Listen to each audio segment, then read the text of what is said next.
Cancel culture is about canceling. Up yours. Woke moralists. Up yours. This is systematic bullying that's happening.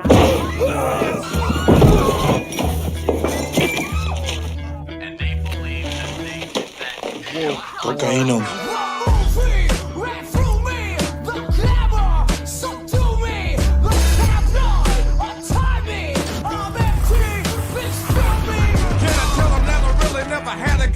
But it's the wax that the Terminator X spun. Now they got me in a cell cause my records they sell. Cause a brother like me said, well, it's born like this, it's born like this, immaculate conception. I transform like this, perform like this, which yells you a new weapon. I don't contemplate, I meditate, then off your head. This that puts against the bed, this that I got realness, I just push, cause it's in my DNA. I got millions, I got riches building in my DNA. I got gunk, I got evil that rot inside my DNA. I got off, I got trouble, some heart inside my DNA. They seem animalistic is what I mean. No, they're worse than animals. The woke mob, they ruin everything. They stop Ben Shapiro from going to events and speaking. They stop Ann Coulter from doing it. I will never surrender even a single inch of ground to a pitchfork mob. You never cave to the mob. We will never bow to the mob. Ever. No matter what. Do you see the final expression of cancel culture in terrorist groups like... We'll see who cancels who. They want you to comply. Hey, how's it going, everybody? Happy to see you all. Happy to be back.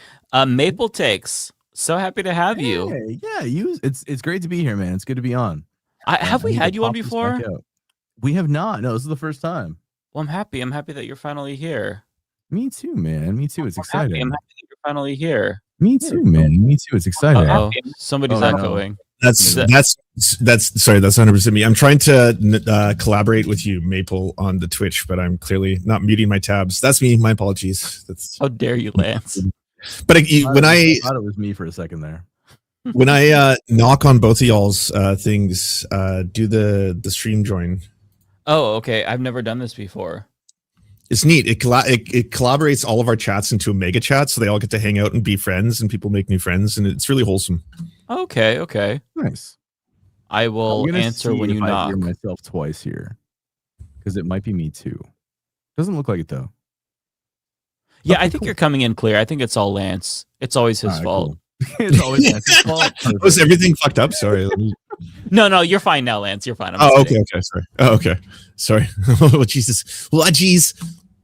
I'm realizing that there is a For You on Twitch that's kind of like Instagram stories. And I'm seeing stories now from Lance, from Christina. Wow, I have not actually been on Twitch in a minute. That's kind of crazy. Everything is happening on the internet. There we go. Yeah. So I think that we have shared chat working now as well. Did you enable shared chat? Maybe. I don't have many viewers watching through Twitch, so I'm not really sure if it's worth me trying to figure this out and crashing the whole stream. Because I am indeed, I'm not like you youngins. I don't do the Twitch very well. That's fair. Well, why don't we start with Maple Takes? You want to introduce yourself, tell everybody where they can find you, what you're all about, that kind of fun stuff? Yeah, for sure. So I'm Mike. I'm Maple Takes. I am a Canadian leftist political commentator, streamer. You can find me on Twitch at twitch.tv/MapleTakes. And yeah, I'm live pretty much every day except Wednesdays, because Wednesdays are D&D nights. Nice. That's a good reason to take the night off. Very cool. Yeah. Love that. Love that. So how's the week been for you all? I know for me, it's been a little more hectic than usual. Nonetheless, shit still happens. Politics. Is there a reason specifically for that? Or was it more hectic because of politics? Like a particular news headline made it more hectic? Yeah, just it's the ongoing situation of trying to figure out what I want to talk about, because I can't talk about everything.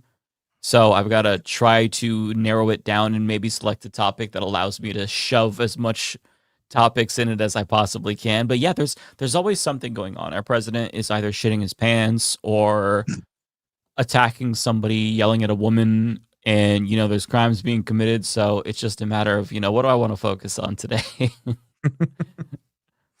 I know that in Canada it's a little bit crazy. There is the I don't know. I don't want to say I don't know enough to say there's a mass exodus, but I did see that somebody had left the Liberal Party because Mark Carney is being a little bit of a conservative, and that's not going too well for him. Yeah, it was Guilbeault, who was like the environment minister under Trudeau, that hasn't been super happy with Carney signing new pipeline deals and whatnot. So he's no longer going to caucus with the Liberals, and then he is leaving. So there will be another by-election sometime later in the summer. Wow. Yeah, so he's not jumping ship like to the NDP or anything, but he's basically just not going to caucus with the Liberals anymore until he leaves office. Okay, interesting. Yeah, the unfortunate thing is that we have like a majority government with Carney now because so many he's going so far to the right that like a bunch of conservatives jumped ship and joined the Liberal Party to give him a majority. A majority through floor crossings rather than like through like an election. So now including like a far right anti-LGBTQ plus bigot who was for conversion therapy. Like she crossed the bench, and Carney's like, she's different now. She doesn't want to kill trans kids anymore. It's all good. Yeah, we're great. Like this is fine. Yeah. Wow. Well, I mean, if there's hope for our Marjorie Green, maybe there's hope for your Marjorie Green. Our Marjorie Green is actually the premier of Alberta. So like, no shit. Yeah, for all intents and purposes, it's like if Marjorie Taylor Greene became a governor of an entire state. Wow. So ours is just a podcaster, so that's actually a little bit more alarming. Yeah, I would prefer that. Wow. That'd be great. Yeah, no, Danielle Smith is the absolute worst. Yeah. My God, I don't know what's happening, but I will say there's at least some hilarious elements to the collapse of neoliberal countries. One thing that brought me immense joy, and this is crazy to say, is a Jubilee video. And I have a theory. So guess who's going to be in the next 20 versus 1 surrounded? Just take a guess. Oh no. I know the answer. I'm not going to. Oh, I don't know. Who is it? It's Sir David Rubington. He of all people, Dave Rubin is choosing to do Jubilee Surrounded. I know I swore off Jubilee after they platformed a bunch of fascists. Hold me back in. No one ever really leaves. The trailer's so good. I was watching because you sent it to the group, and I'm looking at the trailer, and I was like, I fucking hate this. I hate this so much. I want to watch this so bad. This is like my crack. It was like, oh my God, Dave Rubin, no. It's how so am bad. I more? No, good. I've like sworn off watching Jubilee stuff. Same. Except like we watched like Uncle Sam, obviously like I had to watch Sam Cedar. But like other than that, it's like it's so disingenuous and so like scary. Like what they did to Mehdi Hassan was insane. Yeah. He was debating some Republicans and it was just a bunch of Nazis. Genuinely unethical behavior. Yeah. And I'm like, you know what? Fuck Jubilee. I can't support this. And now it's like, how am I more excited for this video than Project Hail Mary? That is quite the accomplishment. And it's going to be good because the preview is just him getting bodied by these people. And to be clear, that's not the only humiliation that he subjected himself to as of late. I actually have a theory about Dave Rubin. I think because nobody really talks about Dave Rubin anymore. He's kind of irrelevant. I don't think many right-wingers take him seriously.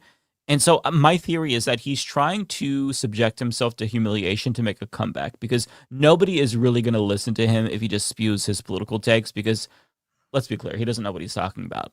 So if he can just make himself the punching bag of the left, it at least will give him a little bit more relevance. So he went on Jubilee. He has a viral compilation because he basically everything you knew would happen with regard to the Iran war, it happened. But he made the opposite prediction for every single fucking element right down to the Strait of Hormuz not being closed. He said it's not going to happen. So there's that. And then in addition to that, he is making genuinely defamatory claims against Hassan Piker that even Anna Kasparian has come out to denounce. So we might go down a little bit of a Dave Rubin rabbit hole today because I have some clips prepared. I also have the, of course, the beautiful interaction between the DNC staffer and Katie Miller, Stephen Miller's husband. I know you all already know what I'm talking about, but there's some good shit. There's some good shit. So first, let me not bury the lead and bring up the Jubilee debate preview. It's only a minute or two. They stack this with the strongest debaters they have. They have Parker Gets a Job. They have actual leftists who are, they're knowledgeable. They know what they're talking about. And it's crazy that they did this to Dave Rubin because they knew it wouldn't go well for him. And I don't think you get paid to do these, but they had to have paid Dave Rubin because there's no way he would have done this for free. I think if you're the 1, they pay you. If you're the 20, you don't get paid. Okay, I mean, you would have to. I can't imagine them saying, "Hey, Dave Rubin, do you want to get debated, or do you want to get debated? Do you want to debate 20 people for free?" I just can't imagine it. No. He calls them the far left, and they're all just clearly like Joe Biden supporting Democrats. It's the extreme far left. Oh my god! You should have voted for Joe Biden. Yeah, there's nothing far left about. Like, we don't have a far left. I don't know yet. Yeah, true. Yeah, that's also true. But yeah, okay. So let me just play it. It's 1:20. A lot takes place. You're arguing that things economically were better under Joe Biden. Okay, I want to ask Maple Takes this because I wish I hadn't seen this before, because I think I would have predicted it correctly. What do you think his question, how is he going to word it, and what do you think his question is going to be? Like, because in Jubilee, you get to ask the question, right? You get to be like, but that he invents it. He gets to invent the topic that they debate. What do you think Dave Rubin will present as his topic du jour? Oh God, I have no idea. Like, it's hard to get inside that brain. I kind of don't want to. All right, fair enough. Because I after the fact was like, it's gonna be something about woke. That's all the guy has. Like, he doesn't understand basic concepts anymore. He's so far gone past like people spend time with him, does interviews and entertainment. So I was like, he's gonna talk about wokeness, and like, yeah, sure enough. But I didn't call it out. This is me after seeing it being like, fuck, I should have predicted this because I should have known. Yeah.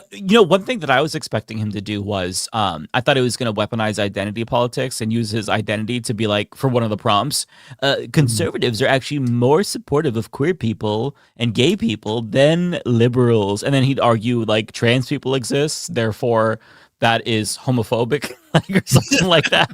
And he also wouldn't use queer. He'd think that was like, that's true. Woke. That is a little bit of a woke dog whistle. So yeah, he would say gay people because they are the only queer people. White gay people. White gay people explicitly. Biological white gay males. Yes.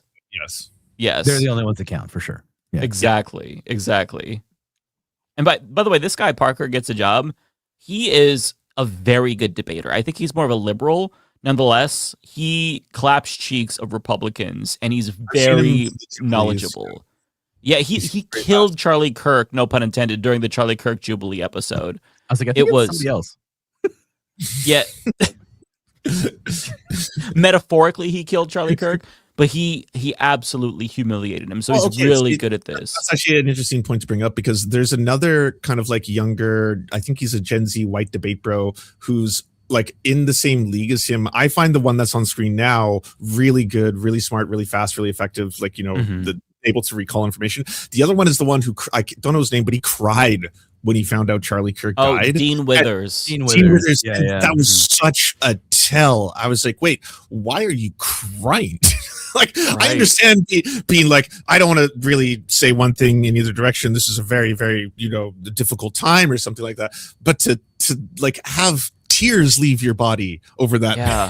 And to me, I was like, what the fuck? It was very strange. It's like, is he your bestie? Did you guys go to dinner from time to time? Did you play D&D together?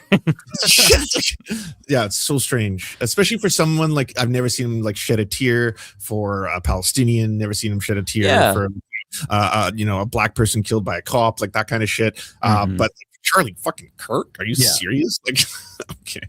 Yeah, like, you don't have to celebrate his murder, but to cry when this man spewed nothing but hate and vitriol, and that's all he put into the universe. It was really, I think that he got a lot of shit for it, and I think rightfully so. But I think that Parker is the better version. He's like Dean Withers 2.0. Yeah, not to say, like, Dean Withers is, I do believe that Dean Withers is talented. I think that his heart is in the right place. And I think that he used to be a Republican, so that might color his perspective a little bit more. But Parker is probably my go-to if I had to select a fighter in one of these debates. There's also another guy who's really good as well. I was actually going to go on a show. I need to reach back out to him, or on a stream, I should say, who's also really good. But like they put the heavyweights against Dave Rubin. At the end of his administration, absolutely. Yeah. So, can you give me an example of how? Yeah. Let me restart it just so that way we get more context. You're arguing that things economically were better under Joe Biden at the end of his administration, absolutely. Yeah. So, can you give me an example of how? Yeah. GDP growth was better off. Real median wage growth was better off. Inflation was better off at the end of his administration. Unemployment was better off at the end of his administration. We had the worst year of job growth in the past 4 years, just this last year under Trump's administration. Was the Rubin? I just want to say, this is not 2 times speed. No, I know. Spitting like fucking twist at up. which he speaks. Yeah. He's like a knowledgeable Destiny, essentially. Right, and you can see Dave Rubin's eyes just glazing over. This guy's really good too. It's kind of crazy. Mason's awesome. Yeah, I've seen I love Mason. As well. Yeah. Did that also accept Russian money? What show did I do for No, Russia? I'm not saying you did a show for Russia. I'm saying Russia saw you as a stooge who could easily say the talking points that benefited them. What law is stopping you from doing? See, like I want to know his answer to that. I was like, oh, I need to know what he says. Like, hold him to the fire for Tenet. Come on, I hate you, Jubilee. I hate you And so much. I've seen, they know what they're doing. God damn it, they have us by the balls. But you've seen enough of these previews where they always put in a little bit of owns for both sides just to entice everybody. This was very lopsided. They had nothing for Dave Rubin to make him look good. It was just him staring there blankly with his eyes glazed over, getting owned by these people, and it's just fucking brutal. You cannot do. Laws are not protecting trans people. If they were, trans people would not be disproportionately unemployed, unhoused. What would you like the law to do for you? Again, the law can guarantee equality. It can't guarantee protection, right? So yes, it certainly can. My first round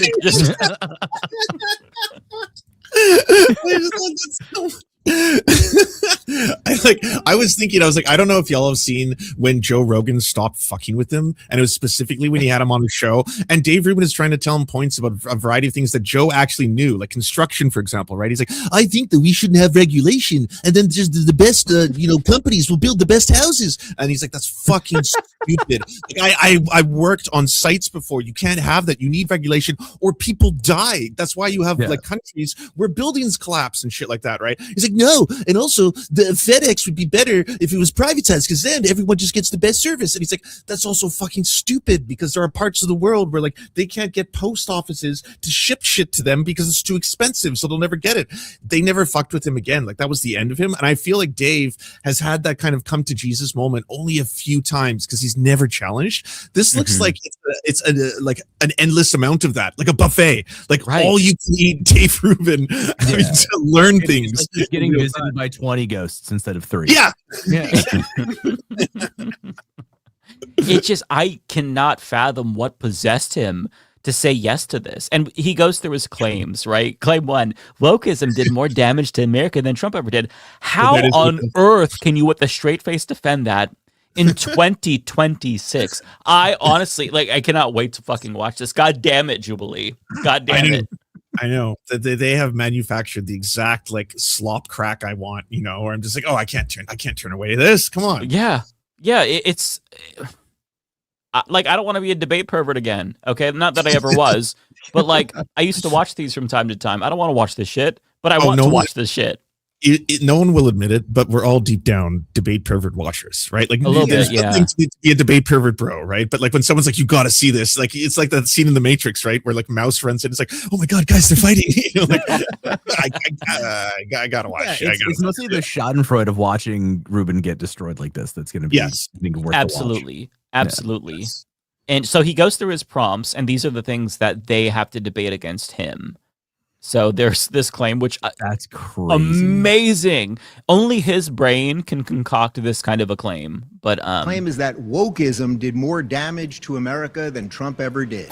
My next surrounded claim is if you still vote for Democrats in 2026, you're voting for broken cities, broken schools, and broken borders. My next surrounded claim is that progressives push normal, moderate Americans to the right. My final surrounded claim is that the modern left cares more about ideology than reality. I'm Dave Rubin of The Rubin Report, and today I'm surrounded by the far left. Check it out Sunday on Jubilee. That's Oh, God. crazy, Dave. So I had to look this up because I didn't want to get it wrong and have gamers come after me. But I looked up all of the 6 difficulty levels in Doom because I was like, this is like putting it on the easiest Doom setting, right? So like the worst, I guess, Sam Cedar or like Mehdi Hassan, right? That's Ultra Nightmare. But then you can get down to like, Don't Hurt Me, Daddy. That's Dave Rubin, right? Like that's pretty perfect, much actually. Yeah. I feel like this is almost unfair. Yeah, like absolutely. you need to have these kids have their hands tied behind their back in at least some way, shape, or form. Otherwise, it's just going to be a bloodbath. Hey, Matt, how's it going? Hello. Oh no, am I missing this? Did You missed the best thing ever. Did I really?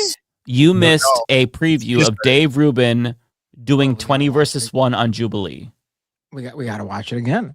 You gotta watch it again. Okay, I'll play it again. Is it long? Is it gonna like ruin It's a the minute show? 20 seconds. We'll that's play it through and not Let's pause play it. again. Yeah. Yeah. Well, also, Matt, accept the Twitch collab from me and Maple Takes because then you'll combine our viewers and chats together. Oh shit! How do I do that? Hold on. It's on Twitch, and you just I see it. Yeah, it should All right. pop up. There you go. You now have 370 viewers. Wow! Wow! The only thing I really like about it is that it lets all the chats interact for the first time, so people can become frenzies. It's kind of wholesome. That's kind of cool. Yeah. Yeah, they can talk to each other. Oh, cool. What's this little Okay. pop-up thing? I don't think there is any audio. Let me see if you all can hear this. I don't know why it's You're arguing that things economic. Can you hear that? Yep. I can. Oh, you yep. can. You can. Oh, okay. It said there's no audio on StreamYard. Okay, let me press play. You're arguing that things economically were better under Joe Biden At the end of his administration, absolutely. Yeah. So can you give me an example of how? Yeah, GDP growth was better off. Real median wage growth is better off. Inflation was better off at the end of his administration. Unemployment was better off at the end of his administration. We had the worst year of job growth in the past 4 years, just this last year under Trump's administration. Was the Rubin report? Yeah. Did that also accept Russian money? What show did I do for No, Russia? I'm not saying What you did I- did a what show did I for do? Russia. I'm What did saying I Russia do? saw you What as a did I do? stooge who could easily say the talking points that benefited them. What law is stopping you from doing anything that another person cannot do? Laws are not protecting trans people. If they were, trans people would not be disproportionately unemployed, unhoused. What would you like? What would you settings. like the law to do for you? Again, the I would law like the law to- the law can guarantee equality. It can't guarantee protection, right? So Yes, it certainly can. My first surrounded claim is that wokeism did more damage to America than Trump ever did.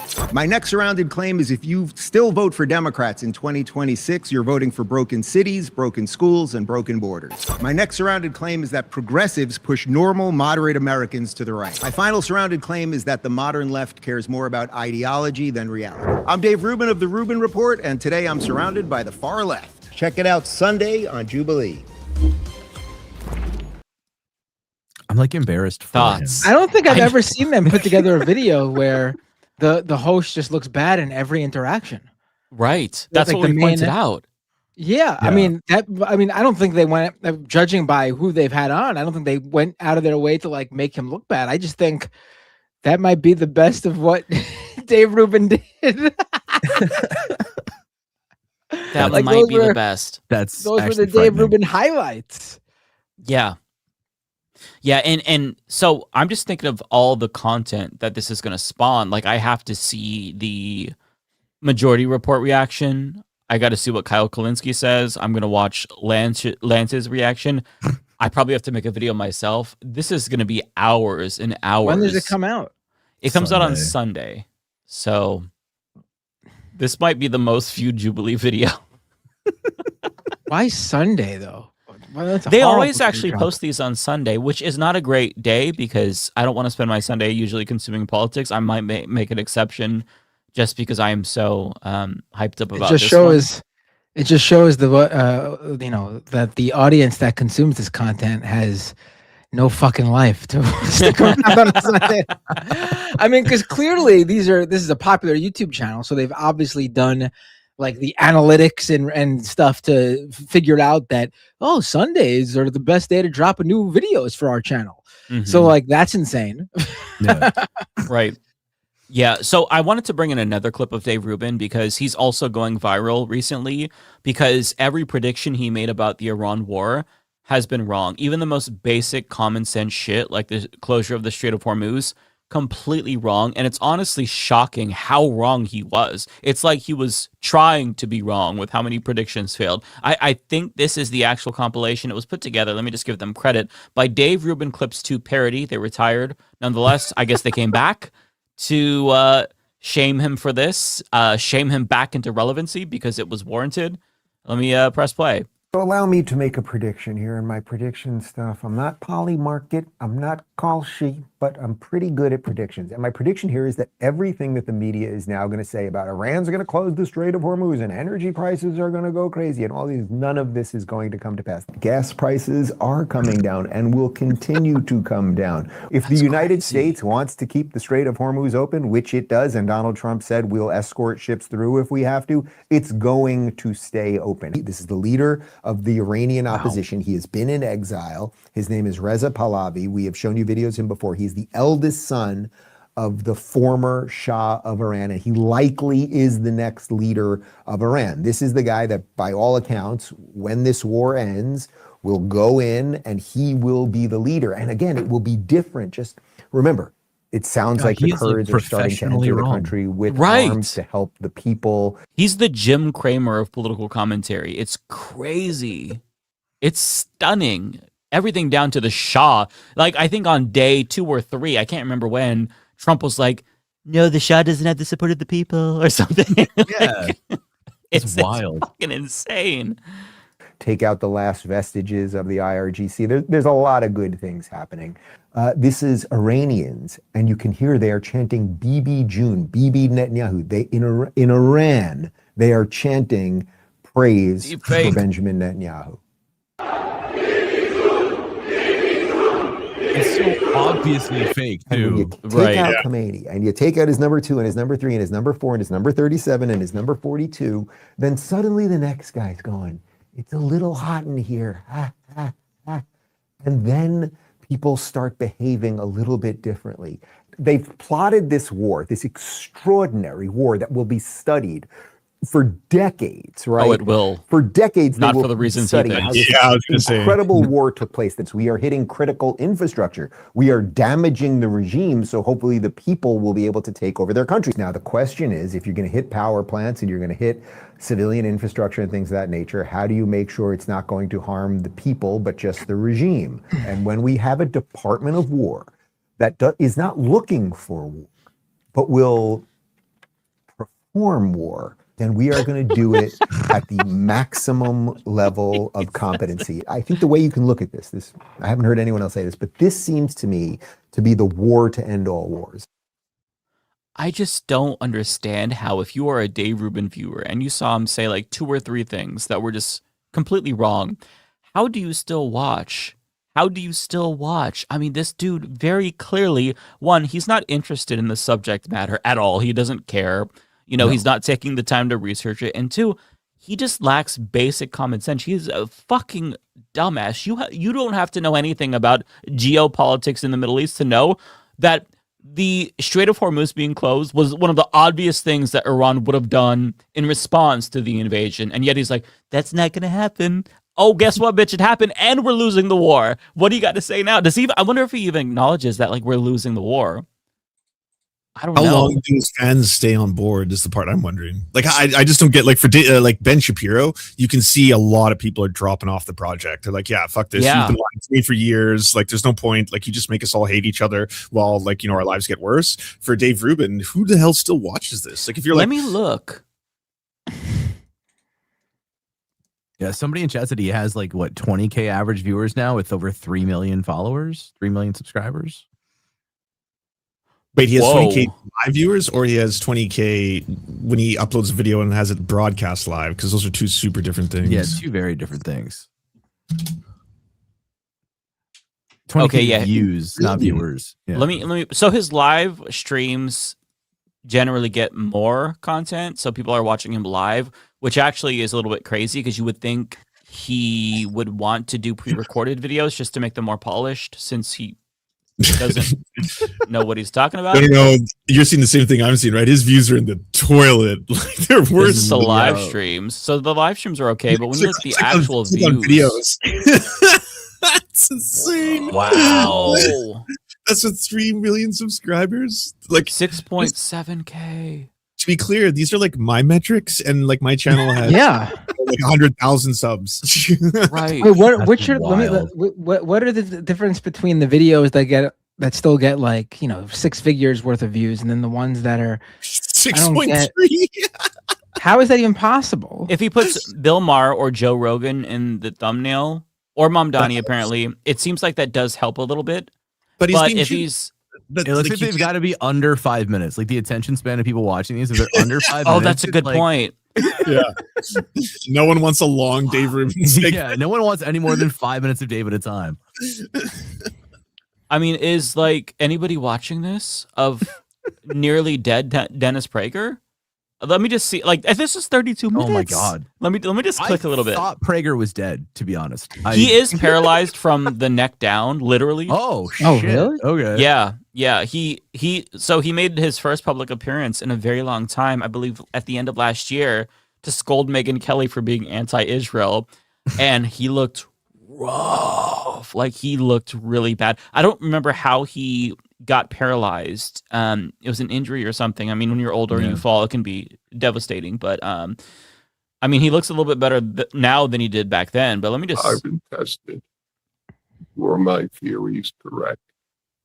Or when push comes to shove, do my theories fail me? And they've all been upheld as regards my ability to endure these things. Dr. Stephen Marmer, dear friend, of 40 years, a psychiatrist, professor of psychiatry at UCLA.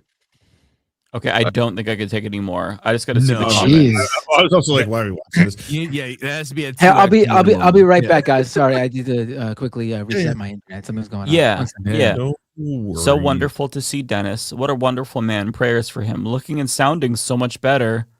I mean, he looks a little bit better, but he does not sound much better. He does not sound better. Yeah. Yeah, he No. looks like he's going through something. I wonder how old he is. I feel the same way about that I do about Mitch McConnell freezing in time, right? Like these vile monsters are in a bad way. Like, oh wow, at least you have the world's best healthcare available because you're rich as fuck. The same stuff that you deprive the majority of the rest of the people in your nation from because it's woke communist shit. So yeah, especially with Prager, like the child indoctrination shit of the PragerU kids that he's been like proliferating around the country. It's horrendous. Genuinely sickening shit. And they do this as they complain about LGBTQ plus people indoctrinating children. Yeah. Like, bro, you are definitionally indoctrinating children, not just into right-wing propaganda, but also religion. And it's not even like a, hey, let's do this childish religion, like, Noah's Ark, that's kind of a fucked up story, but it's not even like I used to get these Fisher Price ass books when I was a kid when they were trying to indoctrinate me. They're just like, no, you have to accept that slavery was good. Little kids, like that's the kind of shit they're doing. Which Columbus is is insane. literally saying, "Is it being a slave better than being dead?" Like, right? That was in a PragerU video, they tried to make Frederick Douglass, well, he was like a slavery apologist in their video. Yeah, I saw that one. That one's really bad. That one's so Those videos are a crime against humanity. Slavery was bad, but they knew that it was more important to make sure they united the colonies before they dealt with all that other stuff. And it's like, dude, what are you talking about? Bro was an abolitionist. Like, what are you talking about? It's crazy. It's so crazy.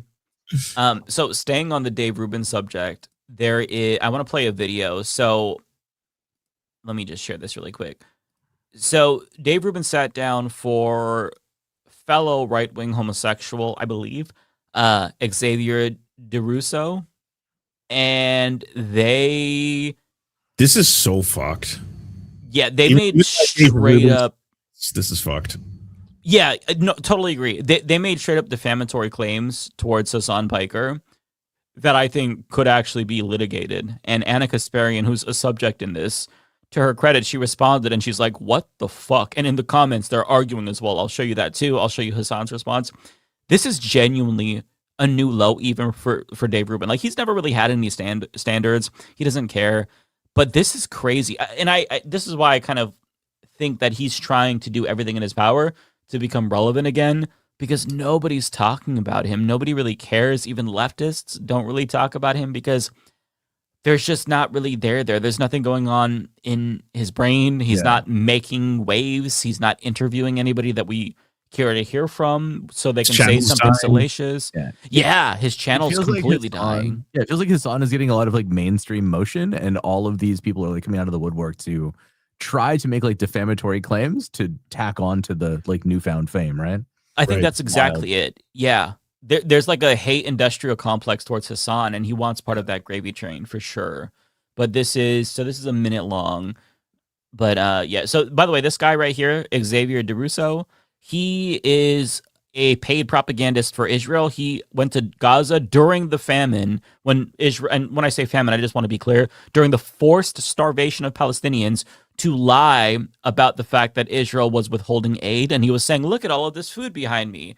And I mean, like, that didn't prove anything because it's behind you and not in the hands of Palestinians. So you're not really proving anything. But, you know, he got a free trip and he got criticism for being a shill for Israel, doubled down, tripled down. Just like we're looking at two completely soulless individuals who have absolutely zero moral integrity. Yeah. But here they are now slandering Hassan Piker in the worst way that you can slander a public figure, basically, by accusing them of a crime that they didn't commit. Studio in the office with them when they brought in Hassan, and he was awful. Everyone there. He harassed every girl there, constantly talking about his genitals.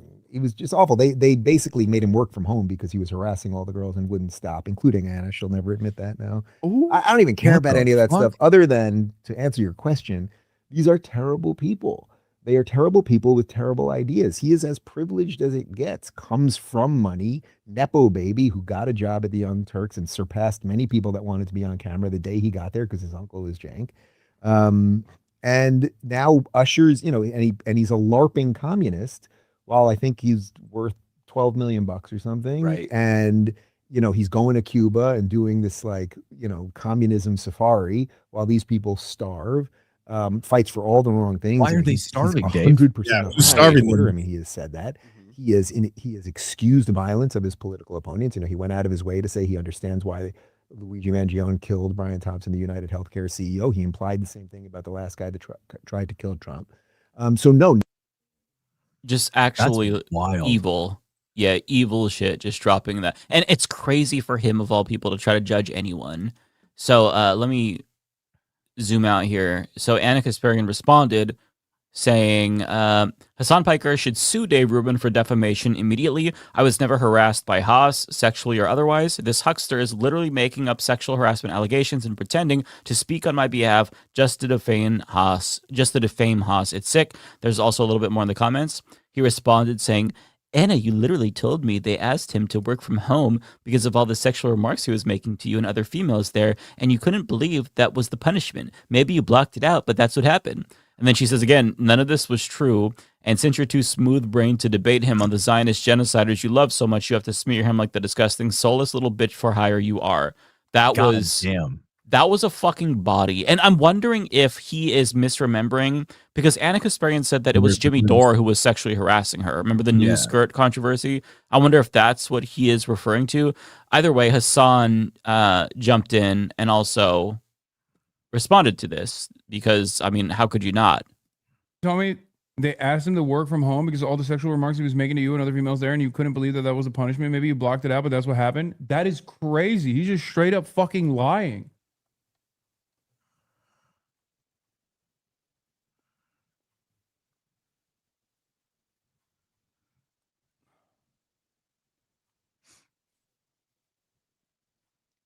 What the fuck? That's dude, wild, man. Man, people who are, dude, desperate times, I guess. That was the first thing I thought, because I was like, this is a fucked up play that I haven't seen someone like Dave Rubin go far enough to do. But like, You can't mince words here. He is fabricating a sexual harassment or sexual assault claim on the behalf of someone else, who then invalidated it. It's like you're doing this on the behalf of someone else who's like, that's not true. And then he's turning to her, being like, you don't remember that maybe because of all the trauma or whatever the fuck. And it's like, this is so far beyond. This is fucked up, you know. And like I'm gonna be shocked if you know, going forward, the rest of the right, like, how do you respond to this? This is supposed to be something they care so deeply about. They're always talking about how like women always lie about their like sexual assault claims, right? And, like, they always make it up, and that's not true. And like, you know, men get their lives ruined by all these women and all like all that kind of stuff. And it's like Dave Rubin is making a false sexual assault or sexual harassment claim publicly, and he has been, you know, obviously called out by the person involved. That's fucked up. Yeah, I mean, why would any right-wingers even want to work with him? I mean, I'm sure they believe him or they take his side, but if he's willing to make up this shit about Hassan, he could just as easily lie about any of them that he interacts with, you know, interpersonally. Yeah, it's but just it's team sports to them, right? Like they're gonna gang up on Hassan, and they're gonna like amplify it even if they know that it's fake, because it's gonna get clicks, it's gonna get engagement, right? Like they don't yeah, no, that's care what's real. 100%.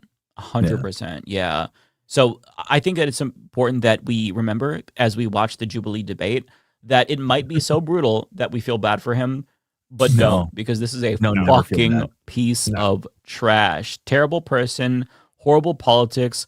I don't even think he has a political ideology. I genuinely don't think he believes anything. He's for hire. Like he doesn't care about anything. He has no values. Yeah. He got told that to his face. Yeah. Hey, how's it going? Hey, Ariana. I'm surviving. How are you guys? We're making fun of Dave Rubin. Yeah, we're making fun of Dave Rubin. Are you a big Dave Rubin fan? Yeah, I don't even. That's the guy that just talked about Hassan, right? Yes, we actually just talked about that as well. But the big news is that he's doing the 20 versus 1 debate on Jubilee. I think it's called Surrounded. And he is. Yeah, he's not cut out for that. For all the debaters, it's like dunking on a toddler's Fisher-Price basketball hoop. And I've said this already multiple times, but I don't know why he chose to do this. It doesn't make any sense. It's like me entering a heterosexuality contest. It's not. I'm not going to win that. Yeah, he's either getting paid or he has like a humiliation kink that we don't know about yet. Because he has like an anger issue. Is that why, or why do we think he's not ready for it? Because he's we've seen the trailer. It's bad. Yeah, it's hard to describe what's wrong with Dave Rubin without sounding ableist, because he genuinely. Did you guys watch it? Wait, did you guys already watch it on stream? We watched it twice. Yeah, we could watch it a third time if you would like. No, it's okay. It's only a minute long. Also, congratulations, Lance. Oh, thank you. Yeah, everyone doesn't know I'm entering daddy phase. I'm going to be Papa Lance. Oh shit! Yeah. That's awesome. I didn't know if that was public yet, so I didn't want to say anything. I said it on chat yesterday. So okay. So I didn't want to be the one to spoil because I'm. Lance, got anything to say? Good job, Mariana. You ruined the surprise. My bad. Also, he called himself Daddy, so. There you go. Oh, okay. Are you? That's got to be exciting though, Lance. Like that's really cool. Genuinely, it was funny you told me that, and then I was thinking last week you and I were joking about how David and Matt would never understand what it's like to be dog dads. Yeah, I had to bite my tongue during that segment. Oh, you already knew. Okay. That's super exciting though. I'll say this because I don't want to obviously like dox people or give too much information, but I have discovered two things through this process. One, everything you're told about the moment you find out that like you're about to have a kid that you turn conservative is a lie. That's 100% a lie. I didn't feel the switch for it's like, oh shit. You're not gonna be cheering for Rubin on Sunday? No, I don't love capitalism. All of a sudden, I'm like, oh, this is awesome. And then the second one is like, yeah, it's been an overwhelming amount of joy that kind of puts all of the shit that we cover for our lives on a little bit more of a mute, because you're like, yeah, I mean, everything's fucked up, but there's some intense, amazing joy in the world too. Yeah, there's some light, some things that make life worth living. You know, just a little ball of sunshine. That's genuinely so exciting. Are you excited or like more scared? I feel like I'd be a mix of both, just because that's so much. I'm thrilled. Well, I mean, it was planned. We've been, planning it for a while. I'm old, so I'm not like, Wait, part of how my old life. are you? I'm in my 40s, early 40s. Yeah, so You're not old. that ranges. But I'm old by internet standards. I'm dead by internet standards. Ariana, as somebody who is not in his 40s, I can tell you he's old as shit. Okay, I'm young. Well, there's like 49 and then there's like 41, There's, Yeah. The second one. Yeah. Yeah, because my dad had me when he was 45, which I think was egregiously old. I think my dad was around the same age when he had me too, if I'm not mistaken. My mom was she was in her late 30s when she had me. Well, crazier story. Really young. My Really? dad's dad was 80 when he had him. Wow. That's wild. Don't That's a It's Robert very De Niro. long story. Basically, his whole entire life, he was on this pursuit to have a son, and he had like 20 kids, and they were all girls. And he was like, "I have to have a son." And when he was 80, he had a son, and then he That's died. wild. So Wow. No, my parents were young when they had my sister, who was like 9 years older than me, but they were still like 30 and 28 when they had me. But my sister and I always argue about like who the oopsie is, because like 9 years is a gap, right? Yeah. Yeah. That's a bit. Yeah. That is quite the gap. I have that gap with my siblings too. The closest I'm for my sibling is 11 years. So there's quite the big gap. But I will say, like, it's got to be exciting not just to like have the baby, but you get to like buy toys for the baby and clothes for the baby. The cool thing about that is that like every single thing so far I've gotten for free off other friends who've had kids or other like relatives who had kids. Oh, like, that's cool.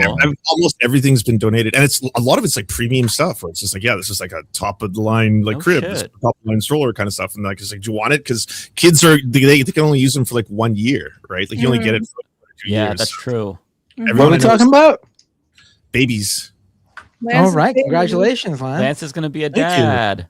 Enjoying no, the Lance is dad. podcast. Yeah, technically. Yes. Yeah, The that's baby exciting. is not a fetus. it's a baby. It's a human breathing Yes. baby. Yeah, Yes. I forgot. It, we have to go by American it hasn't been born yet, though. If that's what you're asking. Wait, I thought it was born. No, not yet. Oh. I'm having a child. Yeah. Oh, I thought you were memeing Ariana. I was like, okay, we're going by No, American no, conservative. No, I thought the baby was born. No, not yet. No. Okay. Yeah.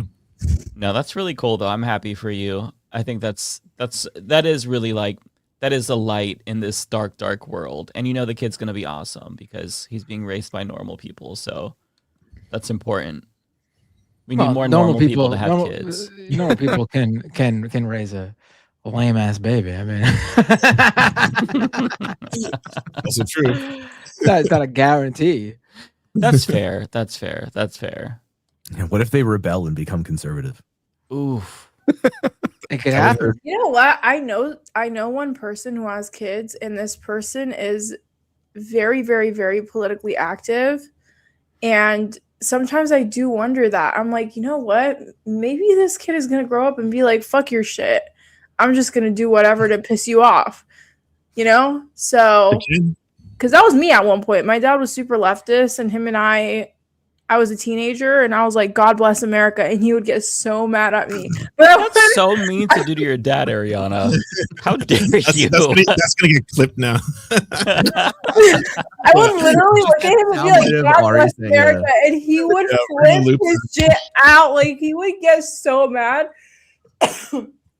But I would do it just to piss him off, So I don't know. It's very likely. So don't be too leftist, because then they'll know how to press your button. That's actually good advice. Yeah, that's really good advice.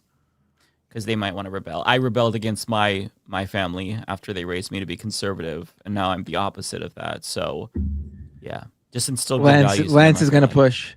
Lance is gonna push his politics too hard on his child, and then J1 Communist Manifesto. Like there won't even be. They're going to become a streamer, a streamer known as. Have you thought of names, by the way? No, I haven't. Well, let's just say a streamer known as Mance of the Kings or the Royals or something like that. The Lords. The Lords. The Lords. Yeah. There you go. The Yeah. opposite of the serfs is what I'm going at.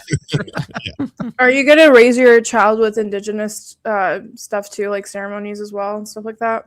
Oh yeah, definitely. Like, because my mom did, right? She used to bring us to like a lot of potlucks, like salmon smoking ceremonies and stuff. I used to love that shit as a kid, and then it wasn't until high school that I started like being taught racism and shit, and then I started hating that part of my family and that side of the family. So it actually, like, that's one thing I was like, you gotta not do that again. Don't live through that experience a second time. Like colors? Well, no, like I because I'm so white was able to in my playground like hide the fact that I was like indigenous, and so I would lie about that, and then I would like it got worse and worse as years went on because the kids at school were so racist that like I would then become racist overtly towards indigenous people, even though I was one at the same time. Yeah, so avoid that. You were like a closeted homophobe, but for indigenous people. Like that was me as a kid.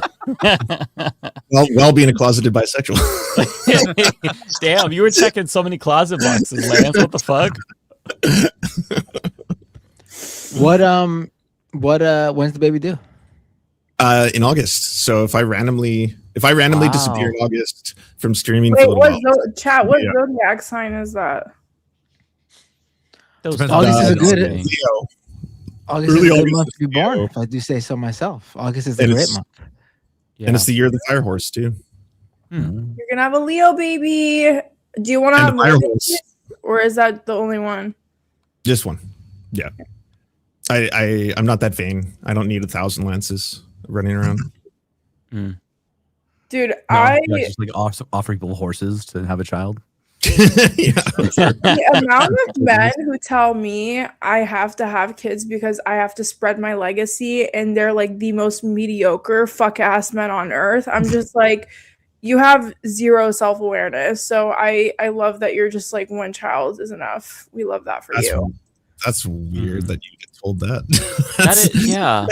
That doesn't Why seem would like a someone normal hold thing to say to a woman. No, I or to feel like- anyone. You know how many men have said that? Like, not just to me, it's like a common experience where men are like, I have to spread my legacy, like I have to spread my name. And I'm like, that's weird. You're like a fucking conqueror. Like, Yeah, what is are you this? a What are you? Roman legionnaire? you know, like That's strange. what the fuck?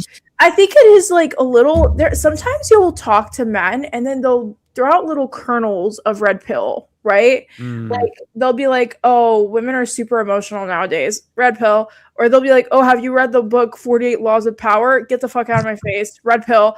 Like there's little kernels of red pill that you can get. And and I think that's one of them, like your legacy, continuing your name, like the trad, have a bunch of kids shit. Like it's a part of the red pill stuff, in my opinion.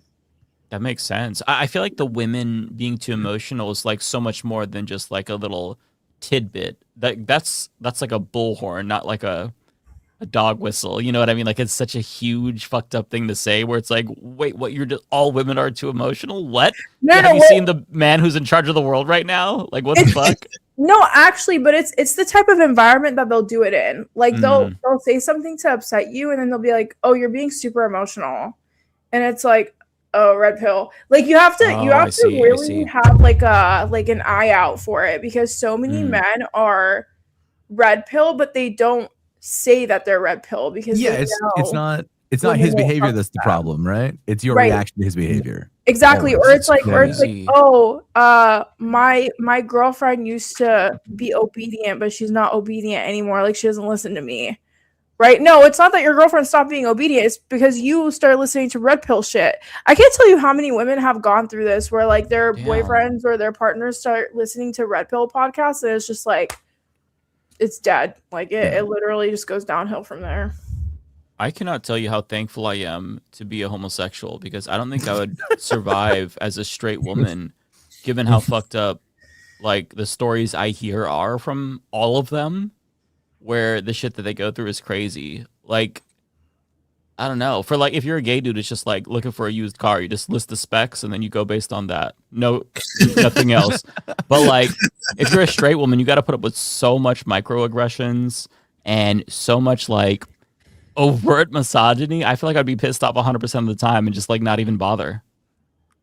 It's Yeah. so bad. It's so bad. The dating scene is truly the trenches right now. Damn. Yeah, I saw there's a comedian I saw a bit from like last week it was a female comedian I think in New York that was doing like crowd work, and she was like, I'll tell you the difference between like dating as like a woman in New York, dating as a man in New York. She was like, sir, what's your biggest fear when you go on a date? He's like, I don't know, that like I won't like them, or that like they'll be catfishing me. He's like, okay, and ma'am, when you go on a date, she's like, getting murdered is like the thing that I am the most worried about when I go on a first date. Like, and it's like, yeah, those are the differences in the reality of dating between like men and women. Like right now, it's crazy. Yeah, it's crazy. Yeah.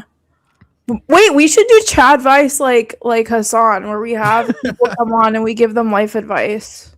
Oh, I would love that. Can we I do don't it? know anything about life advice. I'm not very good at that. I don't even have my own shit together, but I would love to offer advice. We did something like that at one point, and Matt Binder got a really interesting call, I think, from someone who was talking about like how do you make friends, and it was really cute because Binder's like, I like go to live music. I think was your advice. Like go see a metal show or a rock show or something that A you're metal into. show is crazy. You told someone who doesn't have friends to go to a metal show? I mean, it's a good place to make friends. Yeah, and like, well, just like a music scene that is inclusive, one that's like not like obviously I took my my son a couple of weeks ago to go see a punk show. He's 10 years old, and everyone was it was only about 3 kids around his age there. Everyone else was old heads like myself, and everyone was super cool with the kids. And the band that we went to see, the Casualties, had him come up on stage, and he stage dove at 10 years old. And he crowd surfed, and everyone was all the people were super careful with him. I think those scenes, I don't know about metal. I know metal could go either way because it's very mainstream, but also it has that sort of, there are scenes that are not as mainstream that have that same camaraderie. But yeah, those scenes are usually good places in terms of the people watching out for each other. I would take my kid to a rave for sure. I don't know about a rave.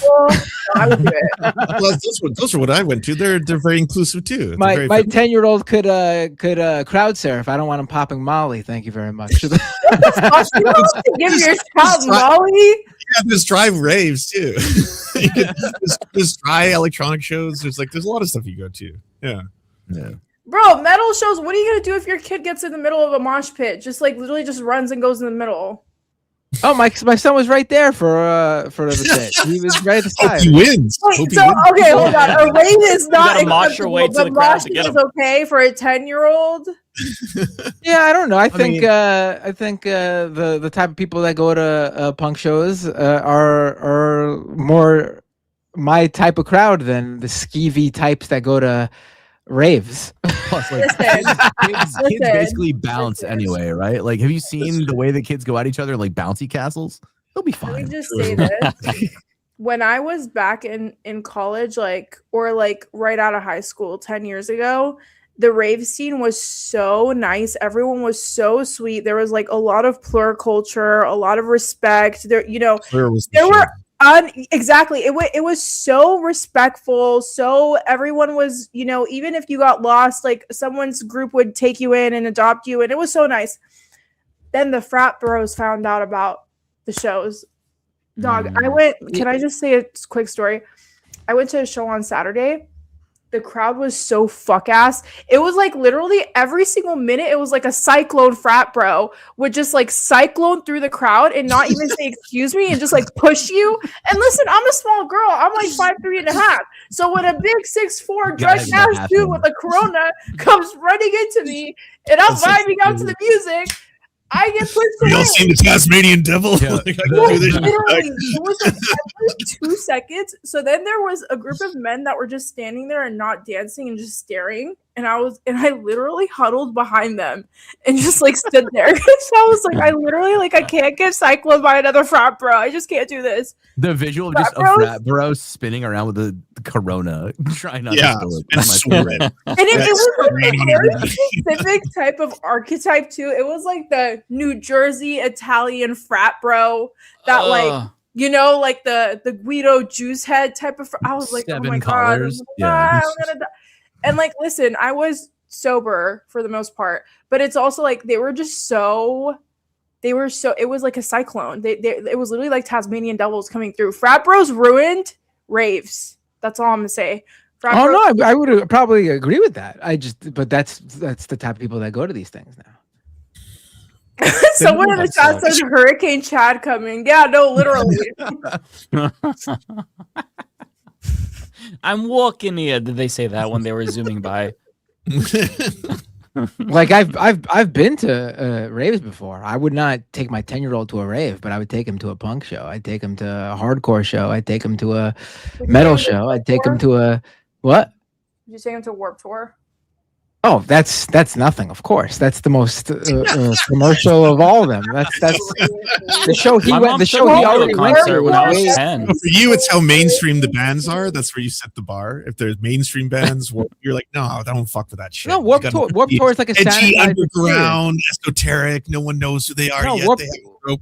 Warped Tour is a sanitized experience for like that was the show that parents felt was okay for them to drop their kids off to and not worry about it. They weren't gonna take their kids to like fucking CBGBs back in the day though. Just make sure you have your son wear protective ear. Like He had them. They gave them out for free. No, that's cute. yeah, but those are the trash dope. ones. You got to get the loop ones from Amazon. You I wouldn't can't- believe can't the confirm show that my Luke's are parents actually took me dope. to when I was a young kid. It was crazy. Dude, wanna my guess? parents. It was fucking wild. My parents took me to no fucking shows. Y'all are so lucky. You'd have no idea. Do you want to guess what was the show it was? It was Well, the Spice Mike probably- Girls. Madonna. Oh, Nice. Spice Girls. Yeah, I'm jealous. I'm so jealous. It was when there were only 4 of them, though. So When they did the reunion tour. I would Or kill nothing. to see a Britney Spears show in her like prime. Oh my god. Oh, I remember there was an old lady there, and she was wearing a shirt that said Old Spice, and I thought that was really funny. Yeah, That's it's actually cute. funny. The whole bringing kids to shows thing. The first like stadium show I ever went to is the funniest lineup. It was the Anger Management Tour in 2000. I was 14, and my sister was Is that with forced to Bizkit? be with her. It was Limp Bizkit, Papa Roach, That's right. Exhibit, and Eminem. Like, the weirdest. Oh, I lineup. remember that. Yeah, I never No, watched that's it, but I definitely We walked into the Skydome, and before we got to our seats, there was somebody passed out in a puddle of their own vomit on the floor on the way into the show. That's definitely like How did your dad explain the that? lineup for a Yeah. specific type of person in the early 2000s. Dude, It I was a absolutely is. I was a kid when Eminem was getting big, and just for context, I was born and raised in America, but I went into kindergarten not knowing a word in English, and we only had Iranian cable at home, so I was cut off from the American world. I would go into school and kids would talk about Cheetah Girls and Spice Girls and Eminem, and I would have no fucking idea. Like, I thought they were talking about a candy most of the time. I didn't know what the fuck was going on, which is also why I had no friends. But I can speak fluent Farsi, so you want you give and take. But my parents really did not have to do that. I don't know why the fuck they did that. Anyways, but I remember I finally figured out who Eminem was when I was in 7th grade. And I was like, holy shit. I memorized every single song he's ever come out with, like word for word for word, because I listened to it. really so even many times. fact. Everything. Every single one. And then I literally got into, and I was like, when he goes into, like, when he hosts a concert, I'm gonna go. I'm literally gonna sneak out. I don't give a fuck. I don't care. I'm gonna go. And he never went on tour again. Like, he came out with Recovery and that, like, no tour, and I was shattered. I was like, wow, I missed such a core part of Eminem's legacy. Yeah. If it makes you feel better, one of my friends saw him live a couple years ago and said he's actually really good in terms of, like, that white boy can spit kind of stuff. Even I thought you were gonna tell her that he wasn't that great, so she would feel better. But no, he was apparently still really, really good live. Yeah. There was this Lucid car event. This car, like this electric car that's kind of partially owned by the Saudis. I don't know. Their shit's kind of weird, but they hosted an event with Eminem, and I was there as one of like the influencers, and it was cool. He's kind of aged though. I was like, oh, you're not the same Slim Shady, but like he was really cool. That's what happens. Dude, Eminem stands are a little psychotic. I'm like, yo. I mean, that's where the term "stan" came from. No, literally, there was the documentary was about stans. There's this woman that has 24 tattoos of Eminem all over her body, and I'm like, oh, Jesus, that's insane. That's messed up. I was one of the people who hated Eminem when he was popular, and I was actually of the age where I should have loved him, but I was a really big hip hop head, and so like I thought he was just like trying to destroy the whole genre, and like he had no place in it. And it took like I think his second album before I was kind of like, oh, okay, yeah, he's talented. He's really good at what he does. He's super talented. Like he doesn't even breathe. He takes one breath and he just spits a whole entire verse, and I'm just like. Yeah, but Twista does that so much better. Everything that everyone says about Eminem, I'm always like, there's a better, But Twista is like Ben Shapiro. He could spit fast, but he has no substance. Like he just, Eminem does have better substance, better lyrics. Yeah, I'll give you that. Yeah, I mean Eminem can get stupid too. Like Fact, like that's the song that I have memorized from him, not the whole thing. Busta Rhymes is another good example. Busta Rhymes, true, very fast. Yeah, he's very quick. But he's I don't know. I don't think there's any rapper like Eminem. I hate to say it, but like I love Twista, by the way. That's no shade to Twista. I love him. No, I like Twista too. He's more party music. I'm not gonna listen to Twista if I need like some soul moving music. I'm gonna listen to Twista if I want to get hyped up. Although he did release a song in the 2010s that was very sus. It never made, like, I think he released it as part of a mixtape, and it was like about how a girl that he knew when she was really young is now grown up now and she's sexy. And I'm like, oh, Twista. Oh, these lyrics are so disturbing. You sound like Ted Nugent. So also, can we talk about sorry, I didn't mean to cut you off. No, go ahead. Can we talk about how Eminem always has a porn star in his music videos? Oh, does he? I don't know enough about that. Wait, you guys I don't. know that? I wouldn't recognize the porn stars. I've seen his music videos. I didn't know they were all porn stars. I just assumed they were like models or people hired, but it doesn't really matter. I don't care if they're porn stars or. No, it doesn't matter. It's just like we love a man who's pro sex work, Oh, okay, yeah, well, good for him if that's the case. I'm just kidding. He is liberal though. Like he did campaign with, was it Obama? I know he's anti-Trump. I don't know if he campaigned with anybody. He spoke at a Kamala rally. I don't know if that counts as campaign. Yeah. I just don't remember if it started off with Obama or Biden. I don't remember. No, he did. So he campaigned with Obama when he came to Michigan, and then he introduced Obama at a Kamala rally. Yeah.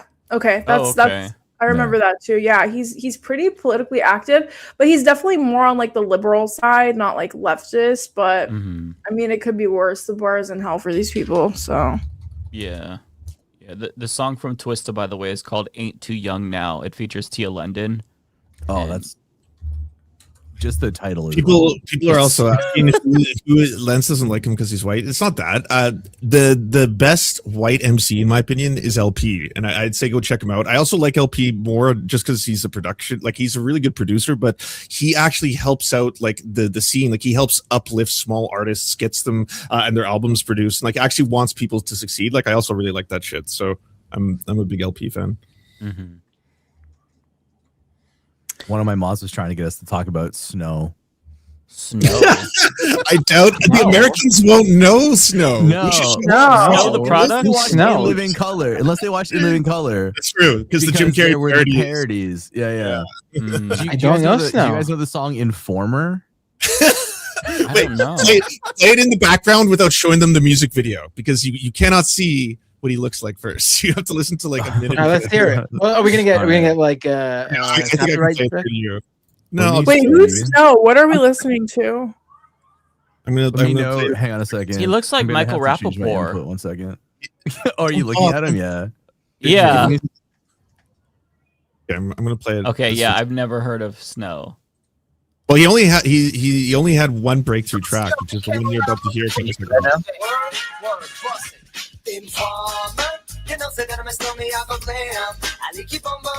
Oh, this guy. I've heard this. I know the song. Oh my god. Okay. Did you know he was white? No, what the fuck?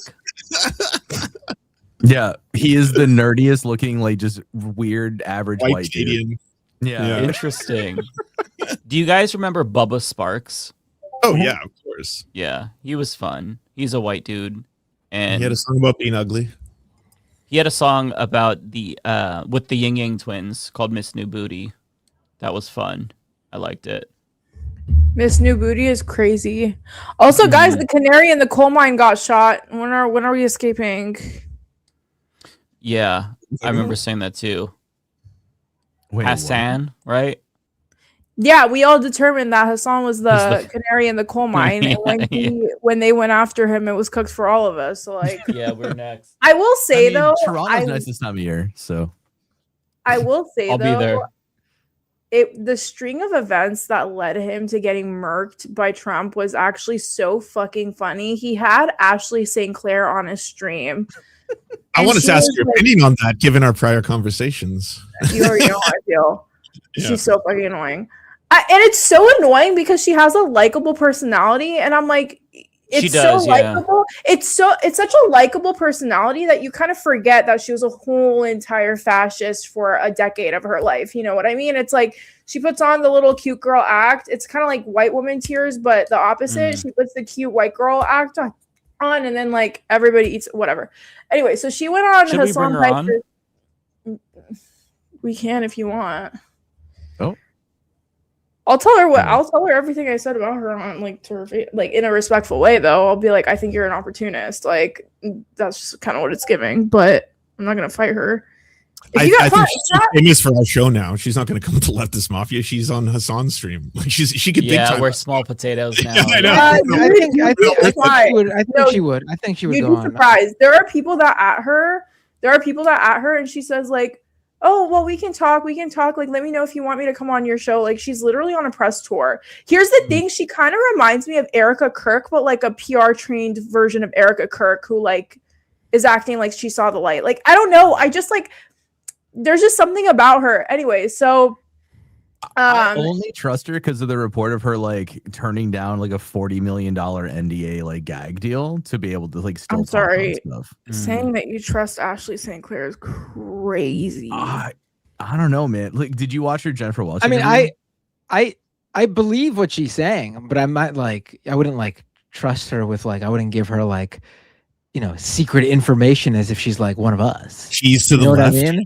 The gates of the left. You're not going to gatekeep the Council Like of I Bread. think I think she's on the right track to like doing what she needs to do by sharing the information that she has, but it doesn't mean like you give her information you don't want out there. Do you know what I mean? You understand what I'm saying? Sorry, I just feel like standing by Elon while he's literally telling you that he's interfering in the election because you want his child is just so fuck ass, bro. Like anyways, whatever. It's the classic like conservative like thing that they do where they can't empathize or feel or understand how other people feel until it happens to them. Yeah, and for her, right? Like she was insider with the conservative movement, and then she has this relationship with Elon, and he treats her like garbage apparently, and during a time when she's pregnant with a child and having a kid. I don't know if I would call it a relationship. I think that she had to experience what an asshole this guy who claims to care so much about children and have these conservative ideals. Sorry, you have to fuck Elon and have his child to figure that out. Like that's literally what this happens time and time again, where conservatives hate gay people until their kid comes out as gay, and then all of a sudden they care about gay rights for their kid. I mean, it's the same. We see time and time again. The podcast with I forget the name of the podcast now, but Hassan's had them on a couple of times. The kids who talk to their parents and like have their like old like MAGA parents. Oh, the necessary conversation. Yeah, so they talked about that. They talked about Hassan being the target now, and they were like, "Oh no, like we're going against Trump because we like Hassan. We know that he isn't what they're saying he is." It's like, okay, well, you can see that that's the case here. Like, can you extrapolate on that a little bit? Right. But it's like, no, it's only if it directly impacts conservatives. They like don't have the ability to like think in abstract. Right. No, it has to. They have to have direct experience to believe that it's happening, and even when that happens, it takes a major step for them to realize, even then, that this isn't just happening to me. You know what I mean? Like, it's how you become a conservative to begin with. Like, it's like you literally cannot. You're explaining have basic empathy, though. that Or ideology. basic Right. That's what basic Which empathy. they definitely lack. just like I'm don't so, have like, pattern why are recognition. we? I'm sorry. Why are we creating dissertations for conservatives? That, like, she literally made so much money off of her book that bashed trans and LGBTQ plus kids. Like, I don't. I'm sorry. This whole like She didn't make had that much to- money off of that book. That book was a failure. Has she taken it down though? She took I her name don't- off it. The book is still for sale. But like I agree with people saying if you like I want her like if you wanted to do restorative justice, just start this. None of this is restorative justice. This is just really it seems good like tea. That's what it is right now. Really good leaks, really good like damaging data. And that's great. It's I think of her as the same way I do Candace Owens, right? Like keep circular firing going. Keep going after each other. Yeah. Let's not go. No, I don't think she's the same as Candace Owens. I don't think that's accurate. The only thing that like convinced me to like actually like listen to her a little bit, like the Hassan stuff, I was like, this is ridiculous. But when she went on Jennifer Welch and Jennifer Welch asked her like what her turning point was, and she talked about going back to school and like studying like Middle Eastern history and how like the Americans made the Middle East what it is now, and like actually started speaking to that kind of stuff, that I was like, okay, it seems like she's actually like trying to learn something. Here's my thing. The only way for her to stay relevant right now is for her to continue to air these secrets about all the Republicans that she knows. That's literally it. That's the only thing that's keeping her relevant right now. There's going to be a time where this window, there's a 24-hour news cycle. She's going to run out of shit to say, right? Because she's obviously not in the Republican in circle, right? She's going to go on all these podcasts. She's going to do her rounds, and then it's going to end, right? If she goes in and she actually starts doing restorative justice, she starts helping the LGBTQ plus kids that she actually hurt. She starts helping Black folks because she talked about how she read all this Black literature. Okay, when I see you helping Black folks, LGBTQ plus kids, queer kids, when I see you actually using your platform to fundraise and help them in a way where you're repenting in a real way, whatever way your platform allows, right? Whether that be through fundraising or helping candidates or whatever, right? But if you're going to continue doing this self-dick sucking tour where you're just like literally going on all these podcasts, talking about me, these are all the secrets that I have, these are all the secrets that I know, and you're not actually moving on to doing something real and tangible with all of the hurt that you caused, I don't want to fucking hear it. Like, I just really 100%. I think that's super fair, though. I think that's fair because, I mean, a lot of, I think now, especially in this climate, you're going to see a lot more people turn because some people don't have real politics. I mean, I don't know if hers is genuine, like if it's a genuine change, but you see a lot of people, like the Rogan Spear comedians, the Tim Dillons of the world, the other guy, Theo Vaughn, they're starting to shift and turn against Donald Trump. And so, there's a broader cultural shift that's happening because people have really soured on MAGA.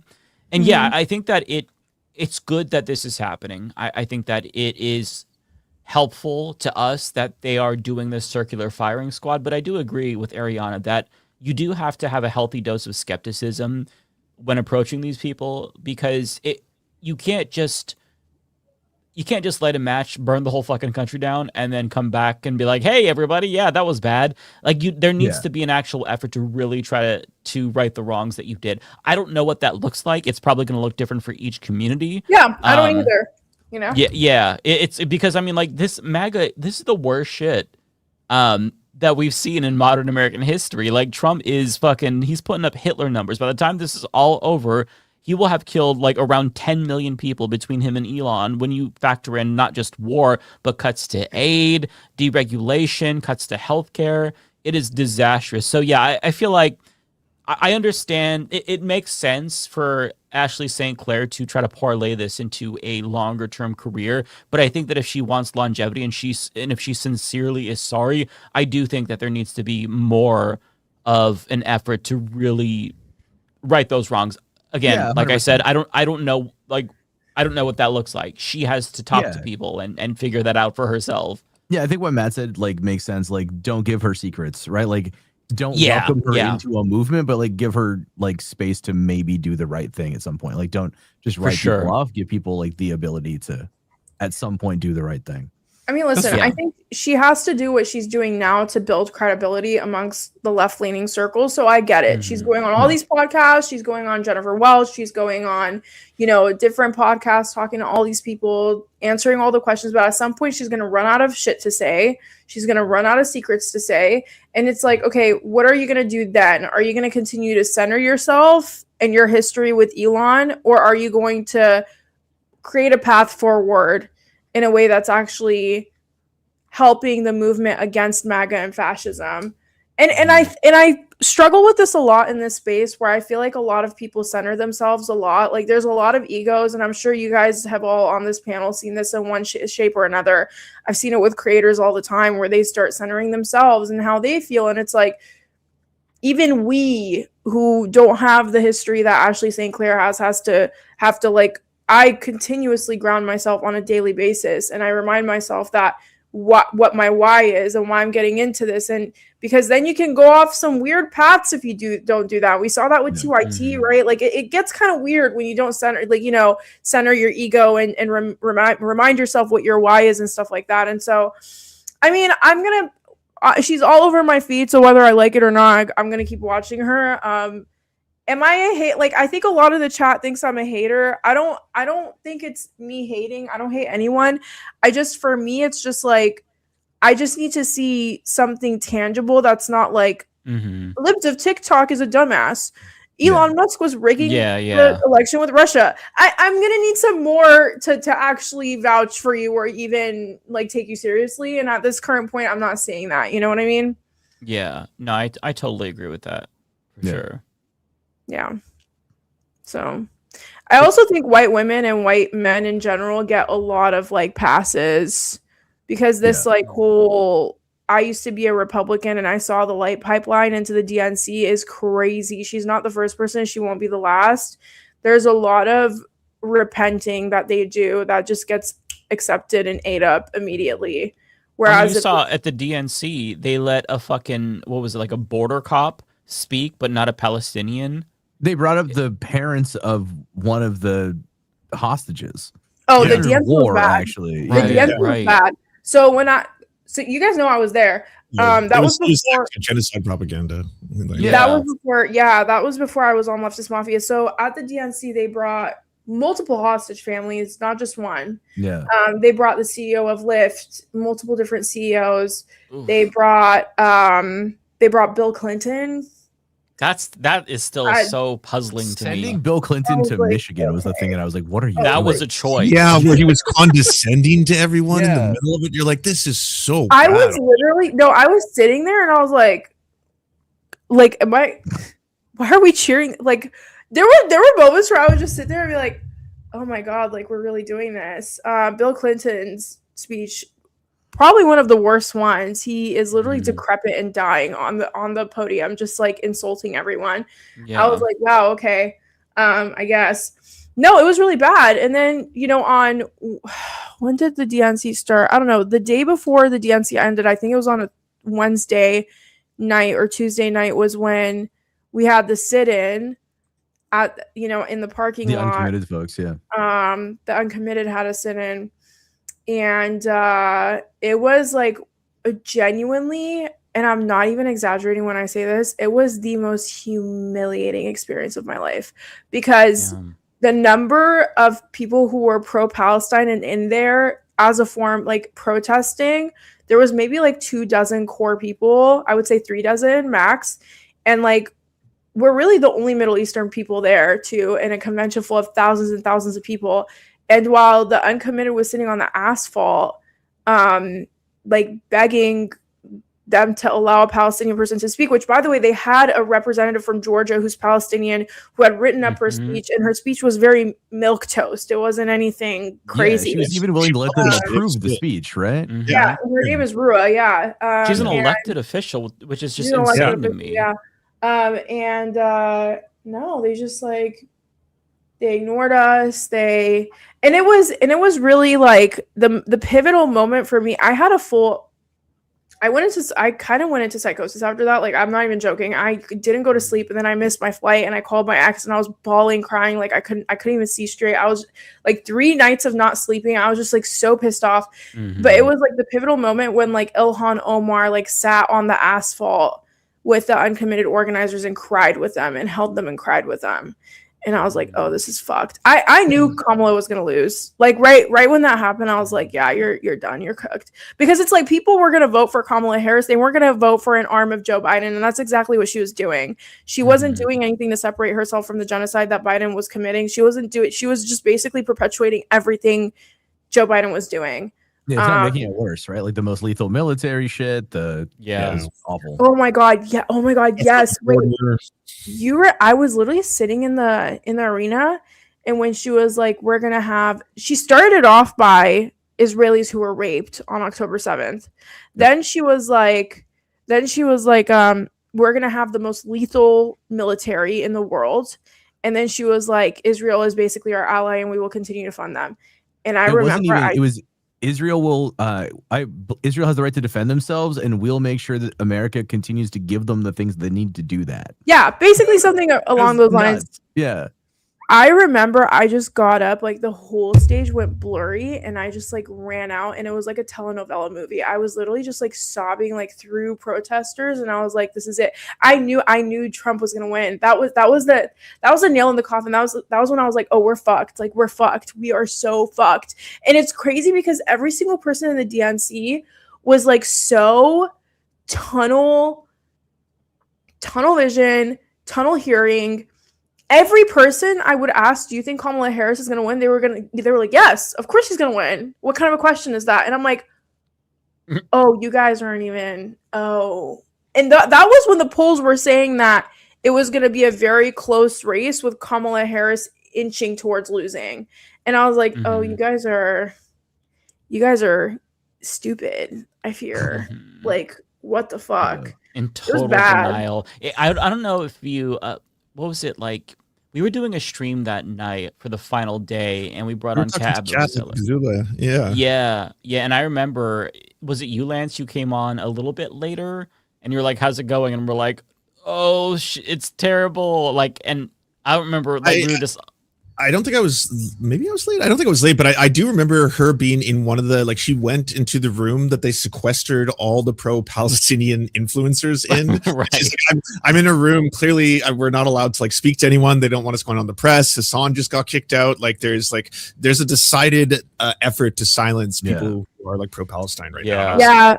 So here's the thing: they didn't give me a creator pass. I snuck in, so I was kind of like moving through the cracks. I was kind of comfort based. Like, they knew I was there. They didn't really know who was giving me a pass. They didn't really know where I was at. Like, when Hassan was getting kicked out was when I started meandering everywhere, because I was like, oh, I can't be seen with the creators, because I knew they were going to, like, kick my ass out. So I was like, I got to go. But no, Kat was one of the only people that sat there all night, and she pulled an all-nighter sitting on the asphalt that night. She was one of a lot of us left at around 4 and 5 a.m. No, she was there. She was there the whole day. I came back at 6 a.m. I took like a 2-hour break. I came back at 6 a.m. and she was still there. Damn. So yeah, that really was a turning point. That was when, like, I was feeling a little bit optimistic, cautiously, because she brought in Tim Walz, and he was doing the whole weird attack, and I'm like, okay, you know what? Maybe they can turn this around. Yeah. And then after that DNC speech, I'm like, oh no, this is going to be a lot harder than anyone anticipated. That's why like 6 million people stayed home, right? Yeah. It was very deflating. I mean, and here we are. And it's crazy because Biden, like, let's put the genocide aside, right? Like, sure, he was getting super decrepit towards the end, but like, he was, as a person who was working with agencies and advocating for him to push new energy reforms and convince him to do different things, he was genuinely more progressive than the average president. Like before the genocide started, he passed a lot of reforms for renewable energy. The economy was starting to go up. Trump inherited actually a pretty decent economy, but it's like But then the genocide in Gaza happened. He was not pulling away, and then everything he did that was good for the American people, all the investments he made in rural counties for internet, all these different things that he passed, it just like Trump not only reversed it, but his legacy ended up being Gaza. And it was just really sad to watch. Like, I feel like if he hadn't been so staunchly if he had just like stepped away and been like, I want nothing to do with this, like, we're not funding this, and he kept doing the progressive shit he was doing, he could have left with a pretty decent legacy, in my opinion. Like, I'm not a fan of the guy. Like, I don't like him. But when you look at the record of other presidents in general, he wasn't the worst guy. Like, he ended the war in Afghanistan. I mean, that took guts. He got criticized for it. Well, he would his NLRB was very good for the first couple of years. You know, I mean, you could criticize it. You could say Trump initiated it, but he actually followed through, though.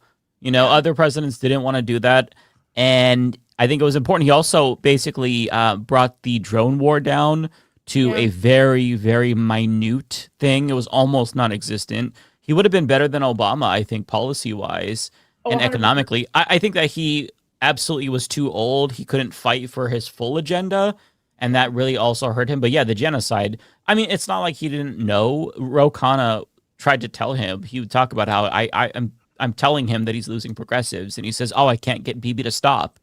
So it's just, you know, he had his chance. And it was crazy is giving them weapons would be the way to do that. Yeah, and just not even a consideration. I saw today that Jill Biden actually was talking about how stunned she was watching his debate performance, and she thought that there was something wrong with him physiologically because she had never didn't know up until that point. Like, they hadn't had a conversation in 6 months. She said she had never seen him like that before. And what's crazy is that after that debate, she was like, good job, Joe. You did it. You won. She literally said this.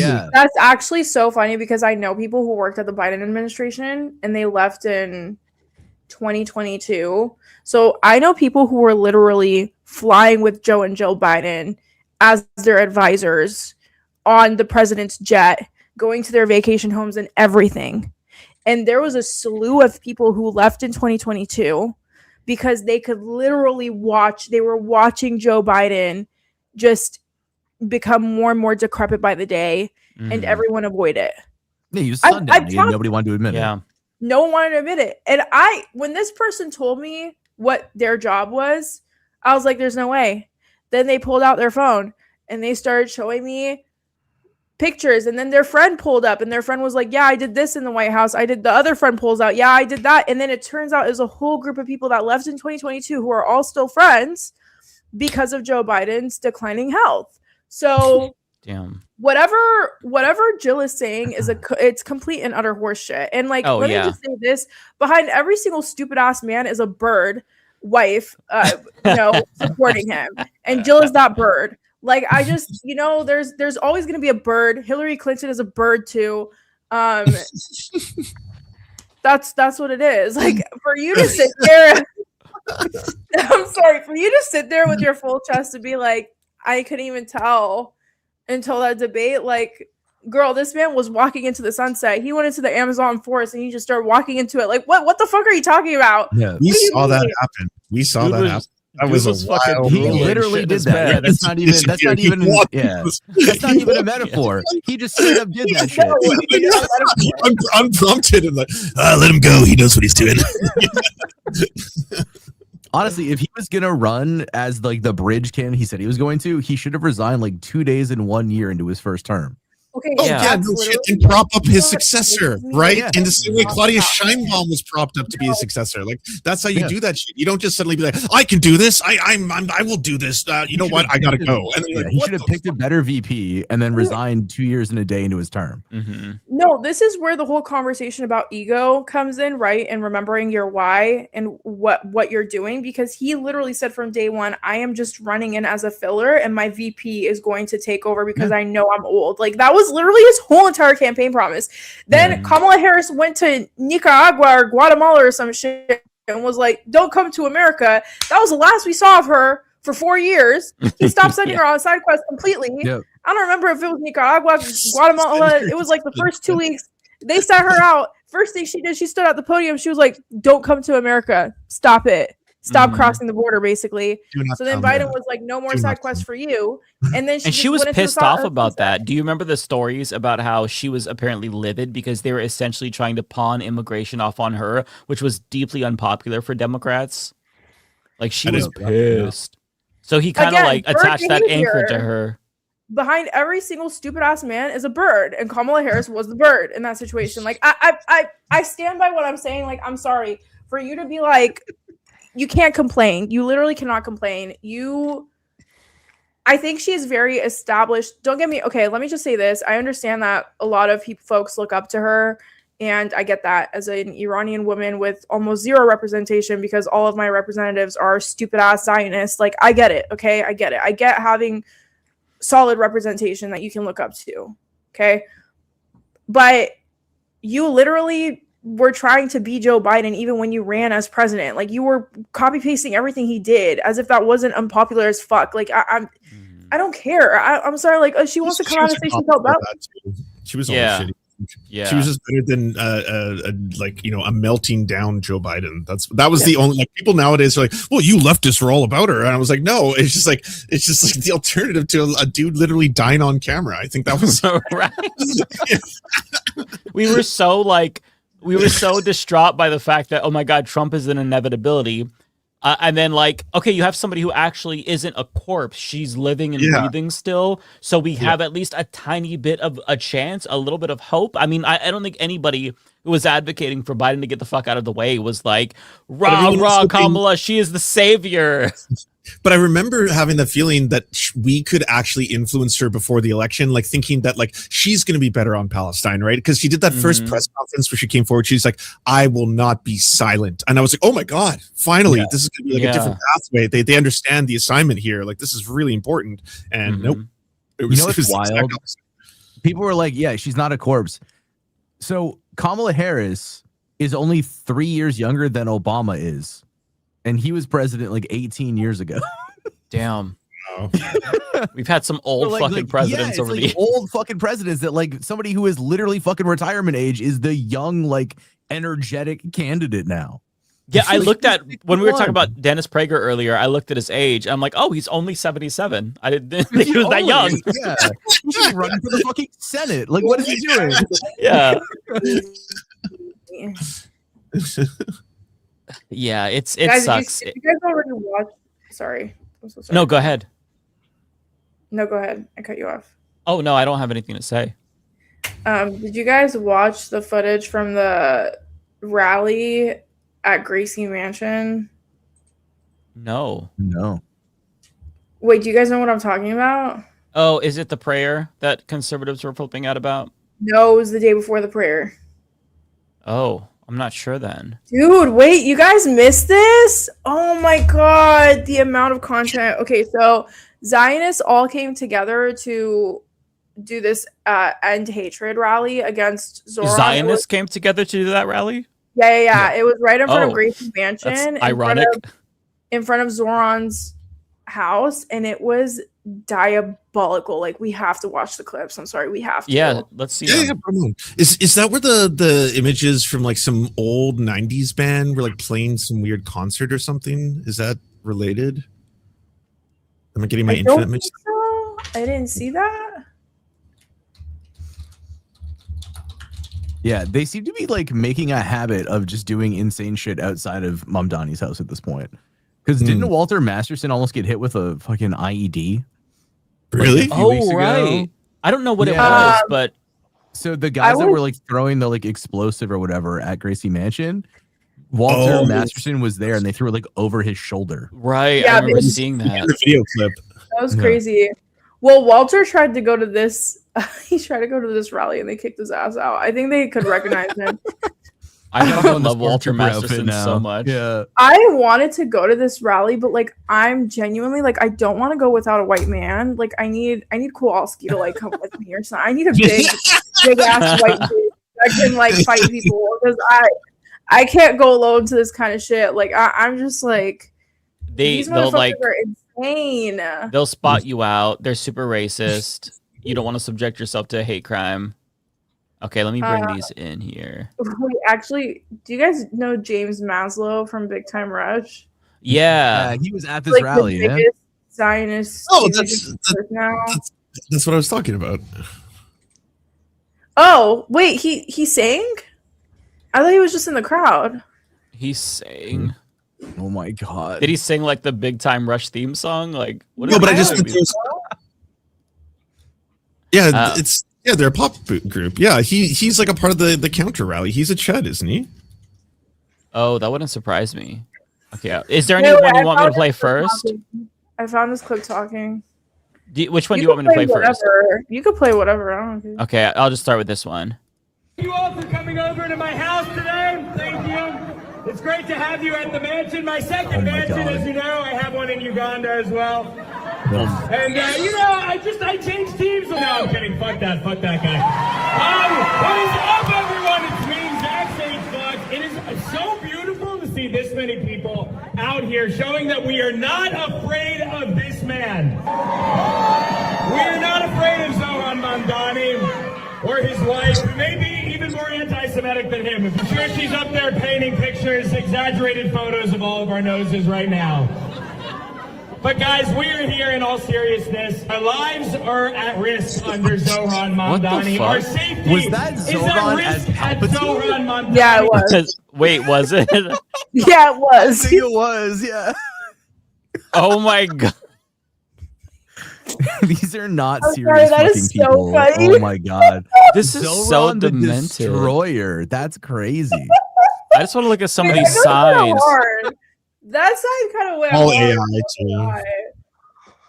But the weirdest thing is to scream, "I'm not afraid of you" when no one's attacking you. Like that's such a weird thing to be like. We are not afraid. We're not scared. I was like, who told you to be afraid? What are you scared of? Curb your anti-Semitism. Curb anti-Semitism is crazy. Oh. Is it just like a bunch of people who've seen all the right-wing videos where it's like 9/11 happened, it'll happen again, and then they're all like brain rotten from that, and they're all just like, we're not scared of you, you're attacking us, or that's just very weird. Yeah, they're so afraid of him trying to give them, free buses and childcare and healthcare. Yeah, don't they all get childcare? Don't your kids have childcare now because of his policies? Like it's wild to me. Everyone's saying he's doing like a communism, and it's every time I see a headline, it's the bare fucking minimum. That is like it's good, he's doing it, but like things like going after predatory landlords or trying to get the amount of money that a corporation like Amazon has not been paying in penalty taxes. Those are just regular government functioning things. That just shows you how corrupt Eric Adams and other mayors were. That this is seen as like some Disney movie, Yeah, no, absolutely. Okay, here's another clip. Oh God. Let's thank our NYPD for keeping us safe. Of course. From Thanking what? the cops. Deserve to feel safe, and we will never demonize those who are working day and night to make sure we do. Thank you, NYPD. There's a reason why this white lady feels safe from the NYPD. Like this is so crazy. Also, Zoran's been fairly NYPD friendly, honestly. He's disappointed quite a few of his supporters in that one area in terms of like the police. Yeah, that is true. He hasn't really ruffled any feathers there. In fact, he's been. Wait, I think it may have changed today though, because I read something about him kicking out the NYPD commissioner and putting in a whistleblower in their position. I don't know if that was a rumor or not though. No, they didn't know. Here's another speech. He did not get rid of Jessica Tish. No, Tish is still there. Yeah, I just Googled it. Didn't she get like demoted though to something else, or am I wrong about that? Because I haven't been following. It's not like a demotion. She's still in the same position. She just reports to like a minister instead of directly to Zoran. Oh, I see. Okay. Yeah. Every single one of you, stop being afraid. Oh, you know what? I'm to be sorry. labeled. I just want to correct myself. Mayor Mamdani fires NYC sheriff, appoints former NYPD lieutenant, and I didn't even know whistleblower NYC had a sheriff. Edwin Raymond. That's what I was reading. Oh, okay. Hey, he also just endorsed Daria Lisa. Yeah. Oh, I actually met with nice. Daria Lisa last week. She's really cool. I like her. Yeah, she seems awesome. Nice. Yeah, she's cool. When we had the biggest fight of our lives here.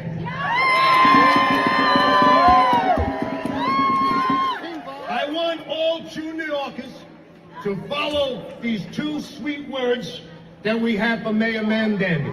Only true New Yorkers, all sensitive folks, just keep your mouth shut.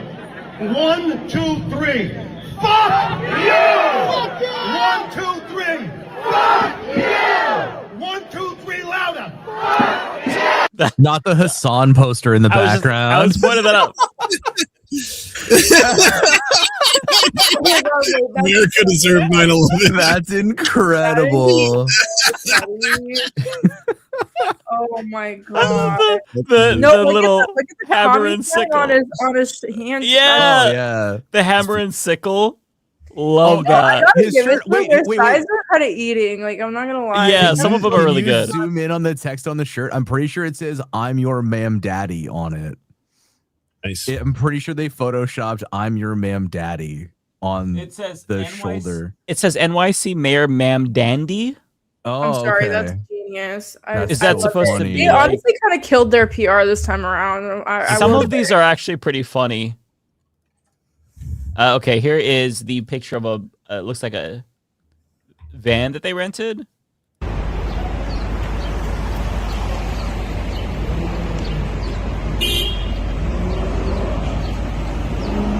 And they talk about leftist protests being funded by whoever. Yeah.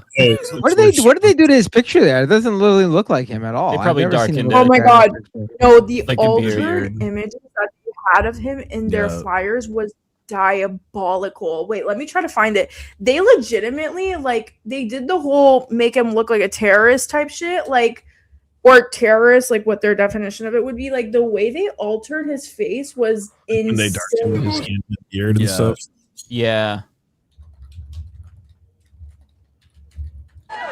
We are here to live to fight another day. The most important thing that you can do is come November.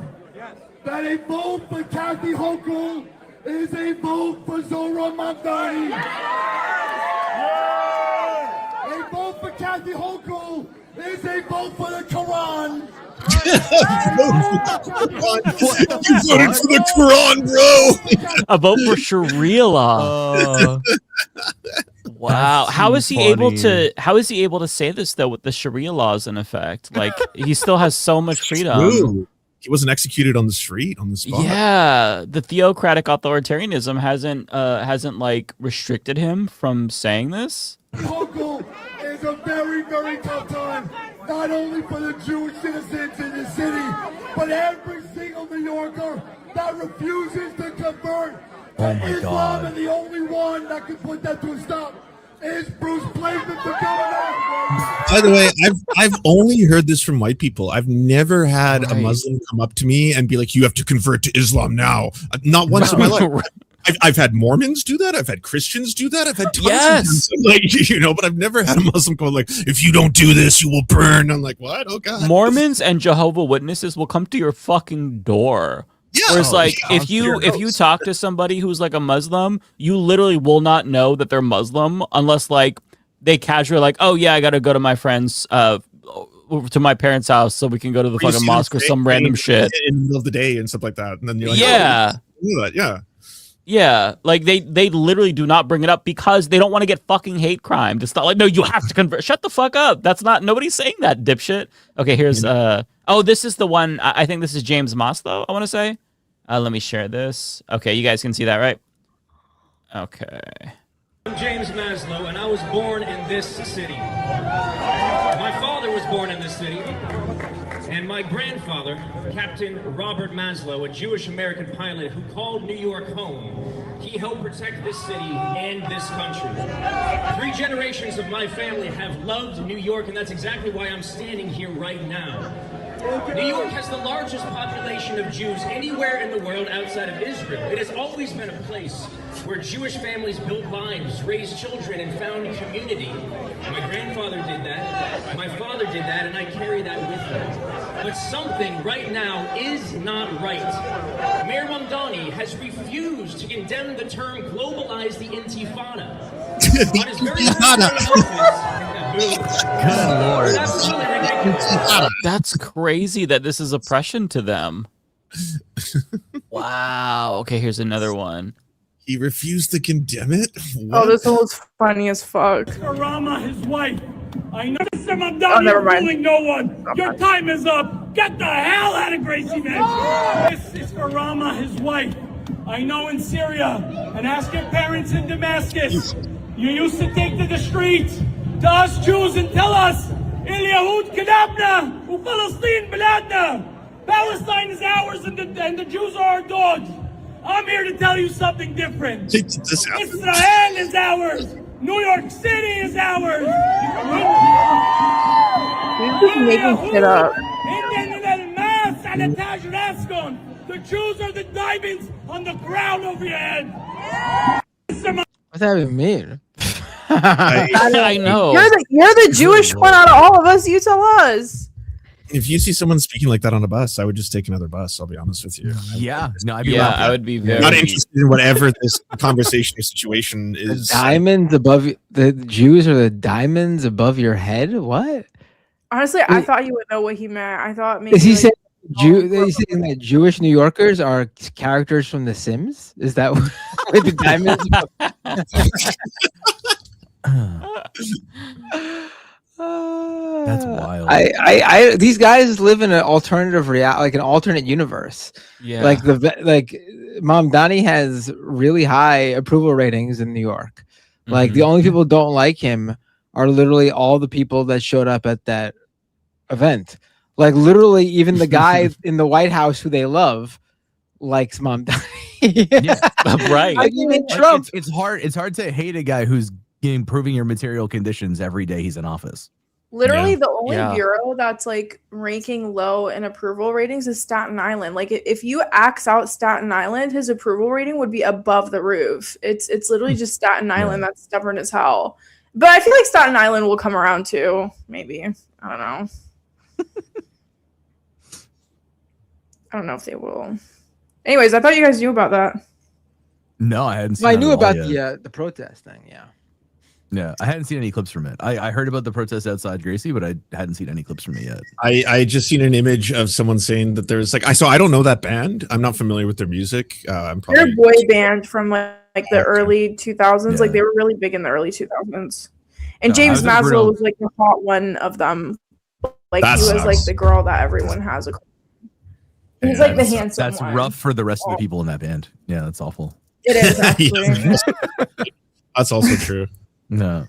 It's weird when that happens. Like System of a Down has like some of the most left-wing musicians in history, and then one random chud, like super right-winger. Like it's just Yeah. weird how it happens. Yeah. I don't It's know. so funny because Big Time Rush is still a thing, although obviously not as big as they were like when I was a kid. Like Big Time Rush was huge, right? Because they were like a boy band that all the teen girls would love. But it's so weird because James Maslow has like siphoned off and become this basically Israeli propagandist, a propagandist for Israel. He was uploading all these videos where he was like shit like, you know, globalize the Antifada is like whatever, all the shit that he was saying basically like wrapped up in videos. And he was going to Israel and doing all these PR, you know, stuff. But Big Time Rush is still like operating like everything is normal with him. And I'm like, are you guys not gonna condemn your main hot guy? Or like you're just gonna ignore that? Yeah, I mean that's pretty extreme. That rally was definitely not like moderate politics 101. That was some intense shit. My thing is like, how can you cry about hatred towards you when you literally spew rampant Islamophobia, anti-immigration, like saying that, oh, Zoran Mamdani, go back to Uganda. Like you claim you're indigenous to the land, but then you're saying other people should get deported. It's just so weird. Like the whole thing is so that it's either extreme cognitive dissonance where like they don't understand how absolutely moronic they sound, or they genuinely believe this, or they're getting paid. There's no other way around. Like I don't get it. Like how much brainwashing have they done to y'all? Yeah, it's quite the sight to behold, to how they can like on one hand condemn hate while they're like holding up these brazenly anti-Arab signs that are like so fucking racist. It's so crazy. I'm not They're sure if you guys right wing. saw, It's a right wing like- rally. They try to pretend it's like a New Yorkers against Mamdani thing, Right. but it's not. It's just a bunch of right wingers. It's pretty overtly right wing too. Yeah, there was a pro-Palestinian. That guy in the first clip, Zach Sage Fox or whatever his name is. Yeah. He's the guy that Andrew Cuomo hired to run his social media when he was running against Mamdani. Remember that shit? Yeah, he is. No, you're right. He was running around Manhattan making videos, like on the street videos for Cuomo. That's right. Yeah. They're all horrible people, but they also are completely unlikable. Like that's one of the main, that's the weirdest thing about this. Like they don't even know how they come across. They come across so horribly. It's not even like, we just disagree with what the content of what they're saying. Just from a pure delivery standpoint, from a standpoint of how you present your argument or whatever, they are annoying, unlikable. Every single one of those speakers would push away a normal person who was just walking by and going like, "Oh, let me see what these people have to say. What are they all about?" It's the opposite of pride. Yeah, it's vibes are like, and they're so they're so in their little bubble. They have no fucking clue how they come across. They have no idea. Yeah, Kowalski has a fact check. I just want to pull this up. He says that Mamdani actually instituted Shakira law, not Sharia law. Okay, so that's why there's a misunderstanding. Whatever. Yeah, that explains the. Not for nothing. My favorite Shakira clip is still her doing cartwheels at like 5 a.m. for some morning show and then screaming. I don't know if you've ever seen it. She does like 3 cartwheels in a row at like 6 a.m. Yeah, it's like I don't know if she's on a meth bender and then all of a sudden showed up and then did that, but she's like, rah, rah, and she's like doing that's the Oh my God, I know exactly which clip you're talking about. Yeah, that's my favorite Shakira clip. I didn't know it was Shakira though. Oh, that was Fergie. Oh, I got them mixed up. Oh, okay. I was thinking that was Fergie. Okay. Oh my God, that was just some shit Fergie would do. Bro, do you guys remember when Fergie did the national anthem? Oh, that was Unfortunately, horrible. I do. Yeah. That was so fucking never forget. The best ever was the 2024 Green Party convention national anthem. It was I actually felt really bad because the girl I don't remember what happened. I think her voice cracked and she stopped and she said, "I fucked up." You haven't seen this? That one is really funny. That is I actually feel really bad for her because you could tell she's genuinely talented. Yeah, I know. And then she was like, "I'm sorry, I fucked up. Can we start again?" And then like everyone's just frozen because it's like it's live and they all know it's live. She's like, can't do anything about it. That's too good. Yeah. Okay, yeah, I found it. Here we go. Nice. Yeah, this one genuinely made me feel bad for everyone involved. Because she's she has a great voice. She fucked up. She needed to start over. I can't sing worse shit, right? I get it. Same. Oh, say, can you see by the dawn's early light what so proudly we held at the twilight's last gleaming, whose broad stripes and bright stars through the perilous fight for the ramparts we watched were so gallantly streaming. And the rockets, red glare. Can I go back, please? We're live. Who is this? Loomis? God. The secondhand embarrassment is awful. Oh, say does that star spangled I love that everyone has to see the background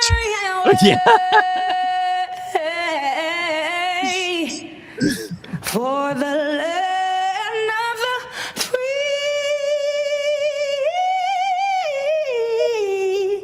and the home of the brave. Where did they find her? Where did this woman come from? I don't know. I've never heard of her, but she has a pretty voice. It was like, good she can up sing. until the crack, and then she just phoned it in afterwards. You could tell she really was shook by that. Yeah, 100%. This was literally something that you would see on Curb Your Enthusiasm. Like, so serious. That's wild. Although I think a more embarrassing moment was when Steve Harvey revealed the wrong Miss America winner. Do you remember that? When he's like, "You are the winner," and then he had to be like, "Actually," you could see like the look on his actually, face. I'll take that back. Yeah, Bro, yeah. they Actually, kicked you're his the ass winner. out of they kicked his ass out and they never invited him again. They were like, "You're never invited." That was brutal. That might be the only thing worse than that. I'm sure there's more that I'm not thinking of, but I remember that clip. I was feeling such secondhand embarrassment for Steve Harvey because I'm like, yeah. Oh, like you had one job. Literally just read the name, man. Like, it's not hard. You fucked it up. It was the way he paused too. Like, I thought it was a bit because he does all the comedy. Yeah, But right. No, like it turns out he was being dead ass serious. I was like, Because oh. his whole shtick is like he says a joke or he like does deadpan, on Family Feud. And he kind of like did that. So it's like, is he fucking with us? I remember I watched that. That happened at the Oscars too, right? Did it really? Yeah.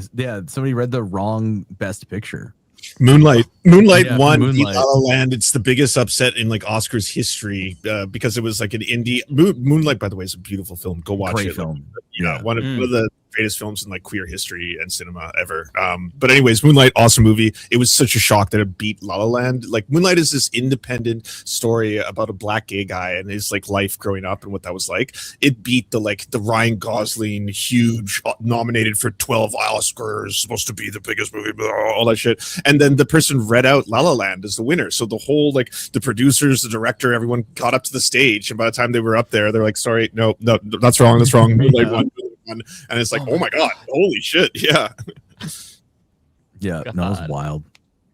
Yeah, Moonlight is awesome. I still need to see Moonlight. I always planned on watching that. I just never got around to it. It's really good. You'd love it. It's a really good film. I need to see that. Well, should we Super should we get to super chats? Before we do that, Maple Takes, you are free to stay or bounce now if you want to. But before I have the people a book club to run, so I will probably bounce before the Okay, super perfect. chats. Oh, yeah. Tell us What's your book club where to reading find right you. We are reading Arthur C. Clarke's The Light of Other Days. It's Arthur C. Clarke and Stephen Baxter. So we do some fiction, some nonfiction. This book's really good. It's like a future state where you can open up wormholes to be able to use as like a viewer, and they find the ability to stabilize it so you can open basically a camera at any point in the past or the present at any point on the earth. So there's like a spread in like in society where some people accept it. There's like no privacy, no corruption, it's gone. And then there's the people who are like rebelling against the like actual Big Brother kind of stuff. It's a really interesting book. Sounds like Portal, the game. Kinda, yeah. Yeah, that's a neat premise. Yeah, it's pretty cool. It's like basically if you could open up a camera at any point in space and time to check if something was being done in a corrupt way, does it end corruption or does it only end corruption for the people who don't have access to the technology, right? I know under Donald Trump's America it would not, but that's still an interesting premise for a different dimension. Yeah, for sure. But tell people where they can find you if they want to continue to support you before you go, and then just plug whatever you want to plug. Yeah, for sure, man. No, I appreciate it. Thank you for having me on. It's been really, really fun having a conversation with you folks again. Yeah, so I'm Maple Takes. I'm Mike. You can find me on Twitch basically every day except Wednesdays at twitch.tv/Maple Takes. Other socials all also just Maple Takes. Thank you so much, Maple Takes. Everybody go follow Maple Takes and send him lots and lots of love. Thanks, man. I appreciate it. Yeah. Take care. All right, y'all. you take care, sir. Nice Bye. chatting with It was you. great having you on. Yeah, thanks, man. I appreciate you. Yeah, thanks for coming. Bye. Okay, so do we want to go with yours first, Ariana, or do you want to do? Well, Lance isn't here, so do you want to start? Yeah, I can start. I only got like a couple. I can go through quick. Okay, let me start by finding your first super chat. I think it's gonna be from. Oh, I skipped it. Oh, it's actually not going to differentiate yours because you're linked. So you might have to tell me the name, and then I'll have to just find it. Nintendo gaming channel. Okay, let me start there, and then I should be able to follow along. Is it it's Karmic? Yeah. Okay. It's karmic ordered by God, where illiteracy rates are not surprising because all of U.S. Republicans officially can't even read a book such as Project 2025. Honestly, our literacy has been an issue for decades now. But yes, I agree. Republicans have definitely exasperated it. Thank you so much for the $6.99. Yes, Looney Tunes. No, actually though, Looney Tunes. Thank you so much for the four. Huh? No, I was just agreeing with you. Oh, okay. Sorry, I felt like I cut you off. Looney Tunes, thank you so much for the $4.99. Did you see Trump having a gay moment at naval ceremony when he said, "Let me check you out" to a naval soldier? No. Yeah, I saw that. I think that Trump he might be a little bi-curious. I've never considered this, and I don't want to. I don't like the implications. Wasn't it in the Epstein files though that he like? I mean, there was the thing about him sucking off Bubba, and Epstein's brother confirmed that wasn't the horse. So I mean, that's what I'm saying. Like, I felt like we always knew he was a little. Yeah. Just went wherever his dick got sucked, you know, like children, grown men, grown women, consensual, non-consensual. Yeah. No. Yeah. It's.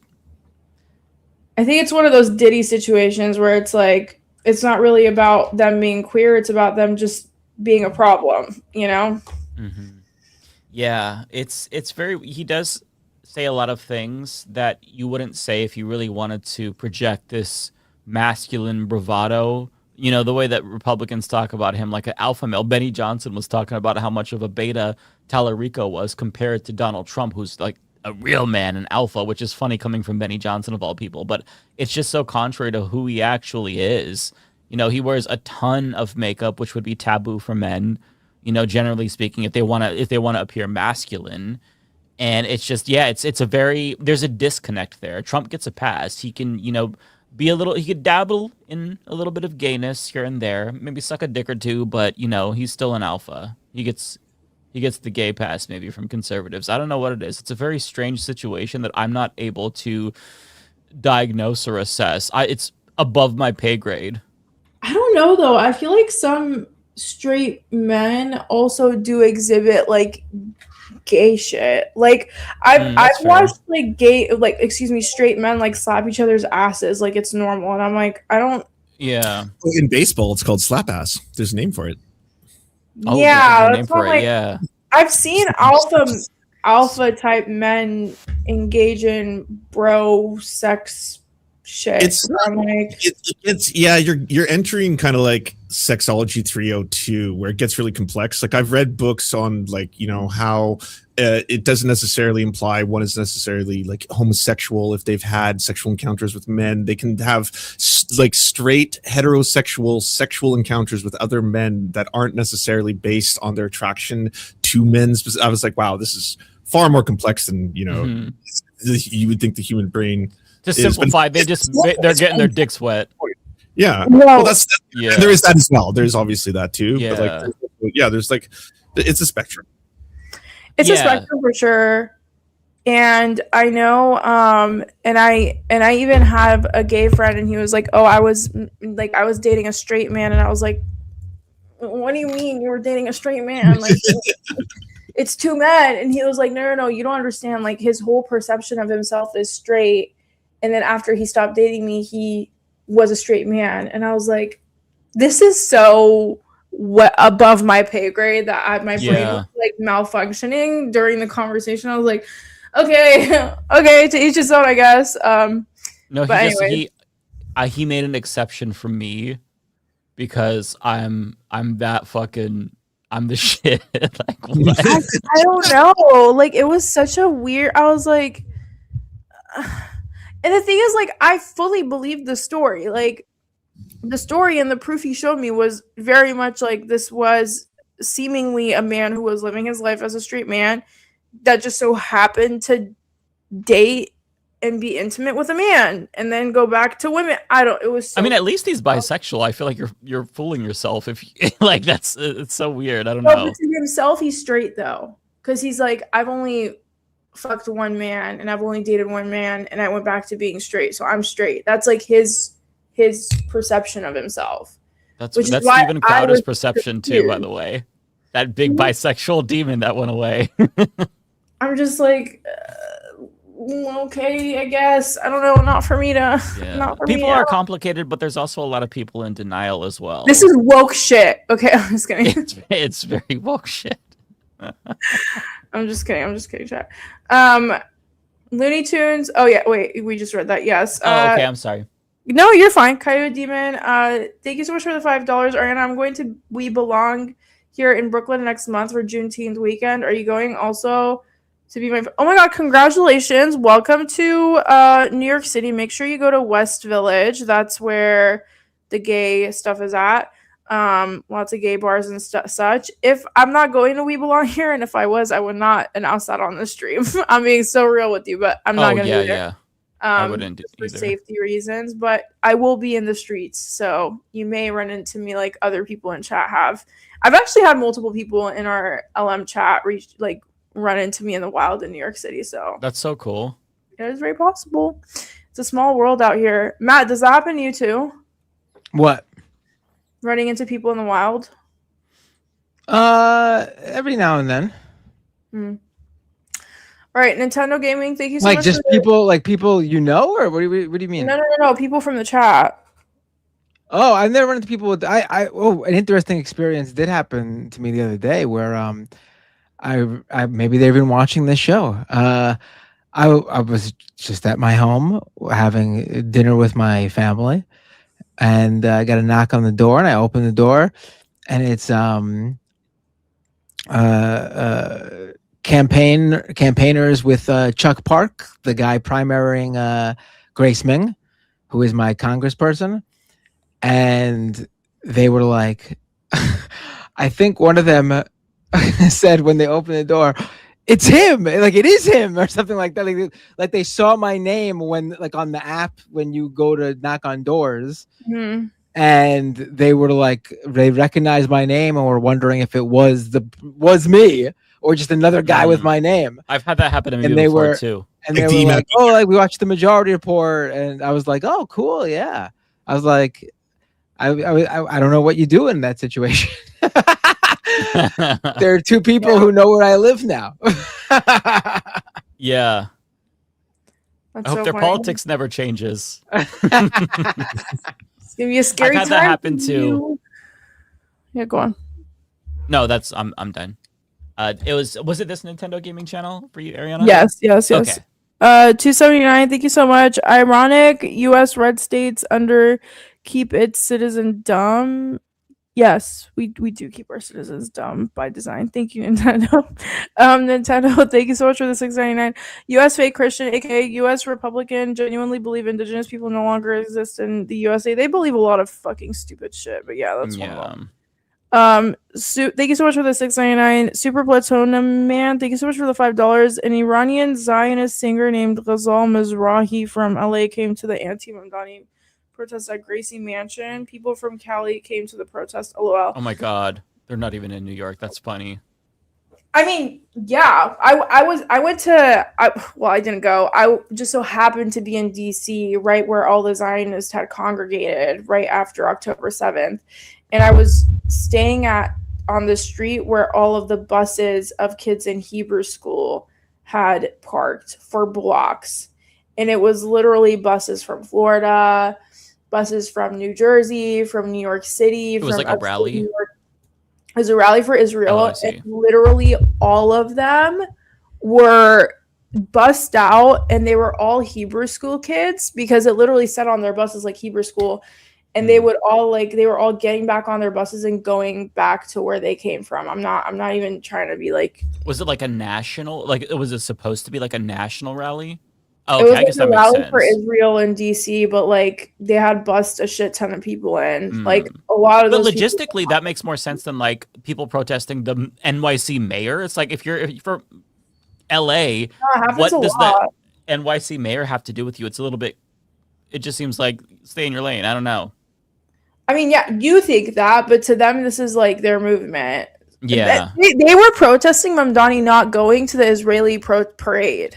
That's what they were. Why would you want to celebrate a country doing a genocide? Like, it would have been outrageous if he went to that fucking parade. Would you go to a fucking German parade during the Holocaust? These people don't understand that individuals who are actually aware of what's going on, they don't want to be associated with Israel because Israel's doing a genocide and they're an apartheid state. I feel like if you can't understand that, you have to stop. You shut the fuck up, reevaluate your life, and educate yourself. It's you who's the problem.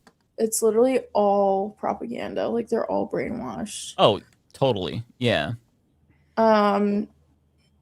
Okay, Kowalski, thank you so much for the $10. Ariana, you have to have children to keep your legacy alive. I just have Mike raise them. He isn't busy. I'm not raising no fucking kids. I'm not rental, by the way. We just need children to fund our future Social Security programs. Honestly, I would have Mike raise my kid if I were to ever have one. I would never. But he wouldn't take my kid, so your plan is. Do you know how much like Lego sets that they would fuck with? They think it's a toy when they're display pieces. I can't have that. My cat already. Oh my god, you're a Lego collector too?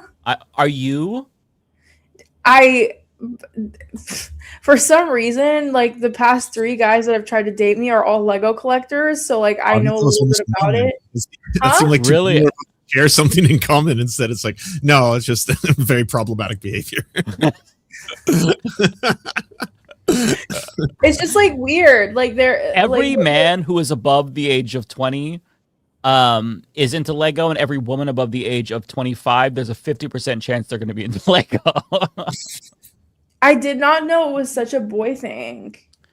It's not necessarily just a boy thing, actually. It depends on where you go, right? On YouTube, it's mostly dudes. On TikTok, it's disproportionately women based on what I've seen. Maybe it's just my algorithm. But yeah, it's a huge fucking community now. It's crazy. Wow. Yeah. Good to Even know. Anthony from Do Not Worry Pod, he's a Lebanese streamer. He is a big AFOL now, adult fan of Lego. He does his streams, his builds live on stream. It's crazy how mainstream it is, because like I got into it during the pandemic, like during the height of the pandemic, when I bought like a little Super Nintendo set and I built it, and I'm like, this was lovely. This made me feel like a kid again. It was very relaxing. Like, I want that again. Yeah, and so they make a bunch of like adult centric sets. It's a little bit nostalgia baity. They really prey on millennials and Zoomers with like, hey, here's this thing. Like, they're making a Power Rangers set now, apparently. Like, all the shit that we grew up with, just to get us, and it's gonna work. But yeah, it's a fucking huge thing. Too. Yeah, it's that's the problem, is it is really expensive, but it's so calm. All of my niece's boyfriends that I meet, like their new boyfriends, they're all into Lego as well. There you go. Crazy. You have something in common with the heteros. I do, actually. Yeah, it's all, like it's kind of a it's not just a hetero thing, believe it or not, as well. There's a lot of gays as well.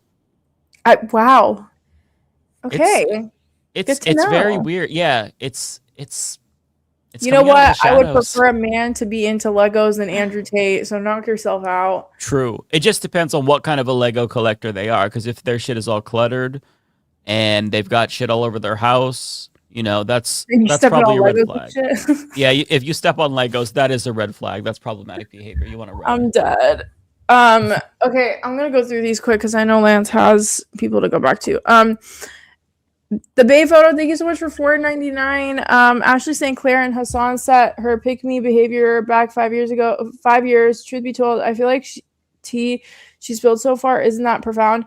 I'm just gonna go through this really quick. The chain of events for Hassan getting subpoenaed or whatever, federally, whatever it is, indicted, whatever, was actually crazy because Ashley St. Clair was like mad flirting with him. Well, she was being super giggly. I don't know if she was flirting with him or not, but then she uploaded this video where she was like, "Mama, I'm in love with a criminal." Basically, Elon Musk went after him after Ashley St. Clair went on his stream. Then she uploaded this video where she put a picture of him on the video and she was like, "Mama, I'm in love with a criminal," with Hassan Piker. And then this article came out that it was like Ashley St. Clair and Hassan Piker reportedly had sex. It's such a shit show. I don't even know, but the whole thing was honestly a mess. I think the canary in the coal mine went into the coal mine because he had Ashley St. Clair on his stream. That's just me, though. That's just me.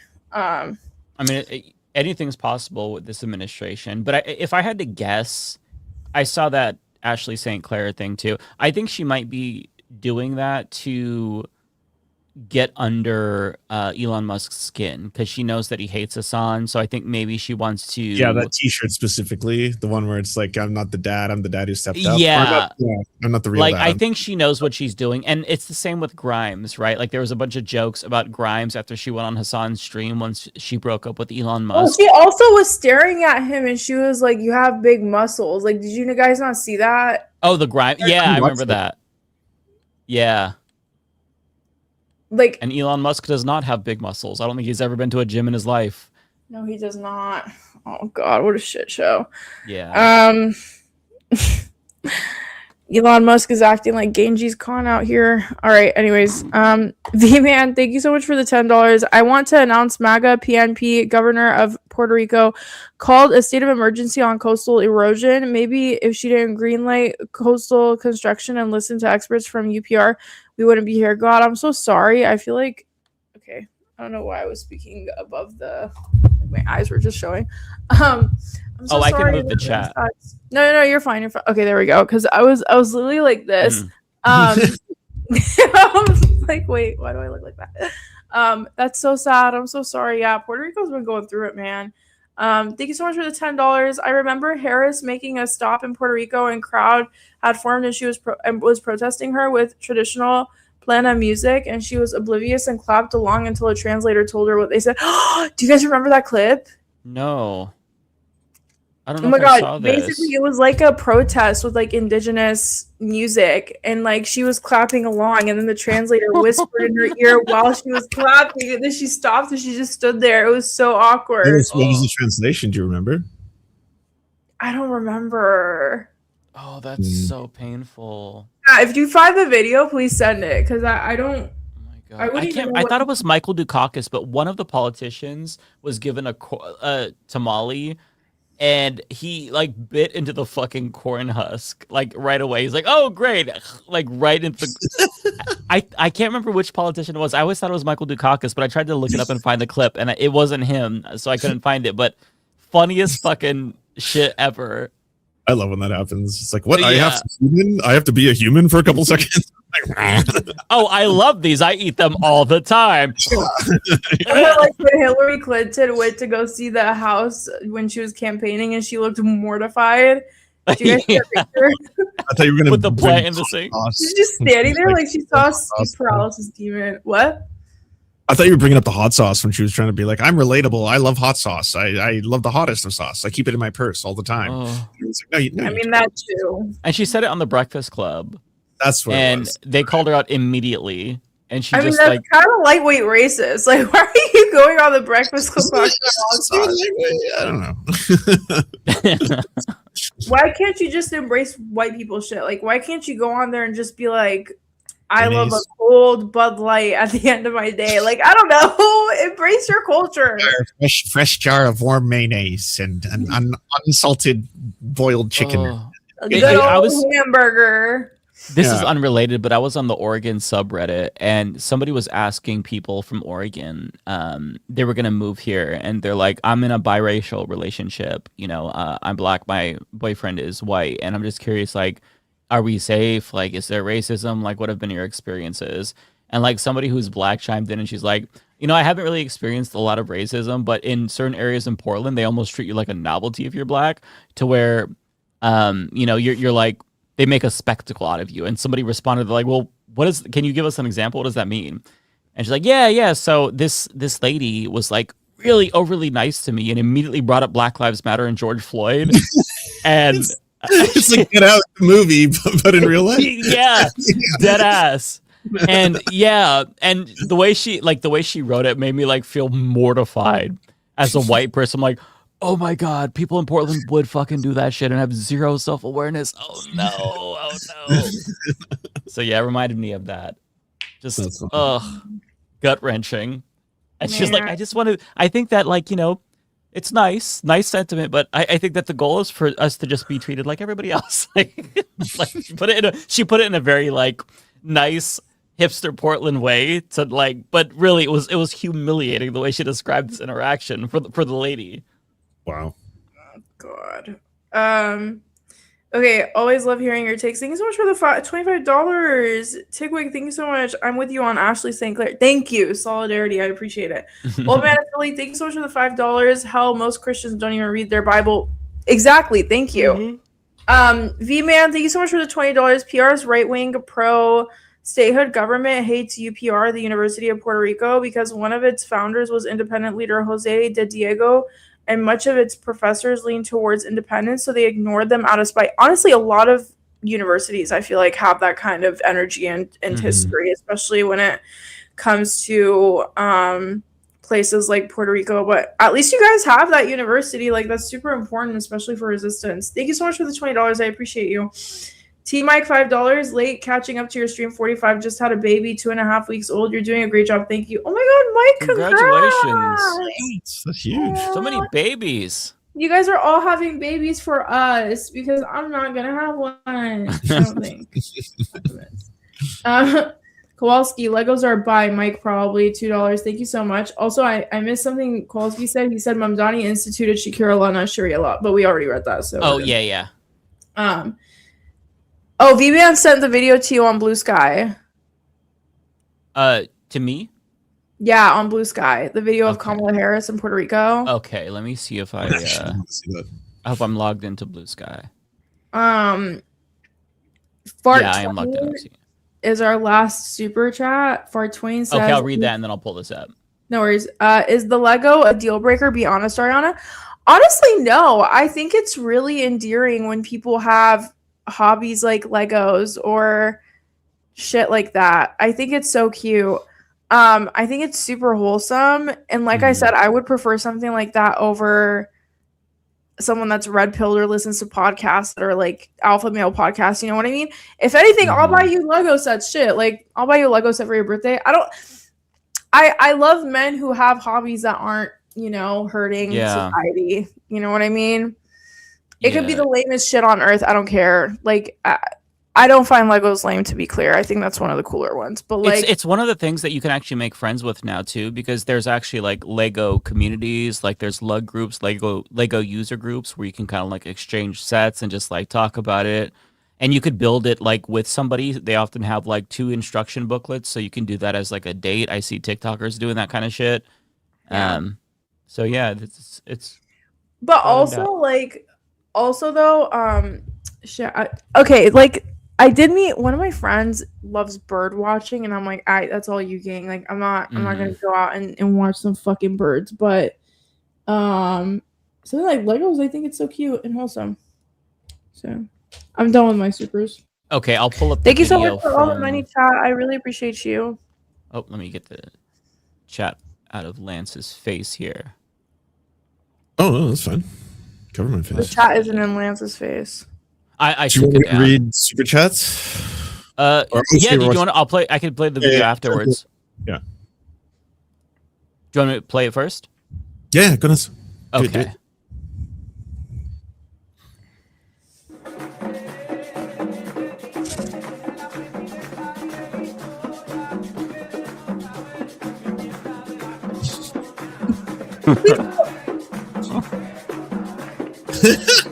Oh no.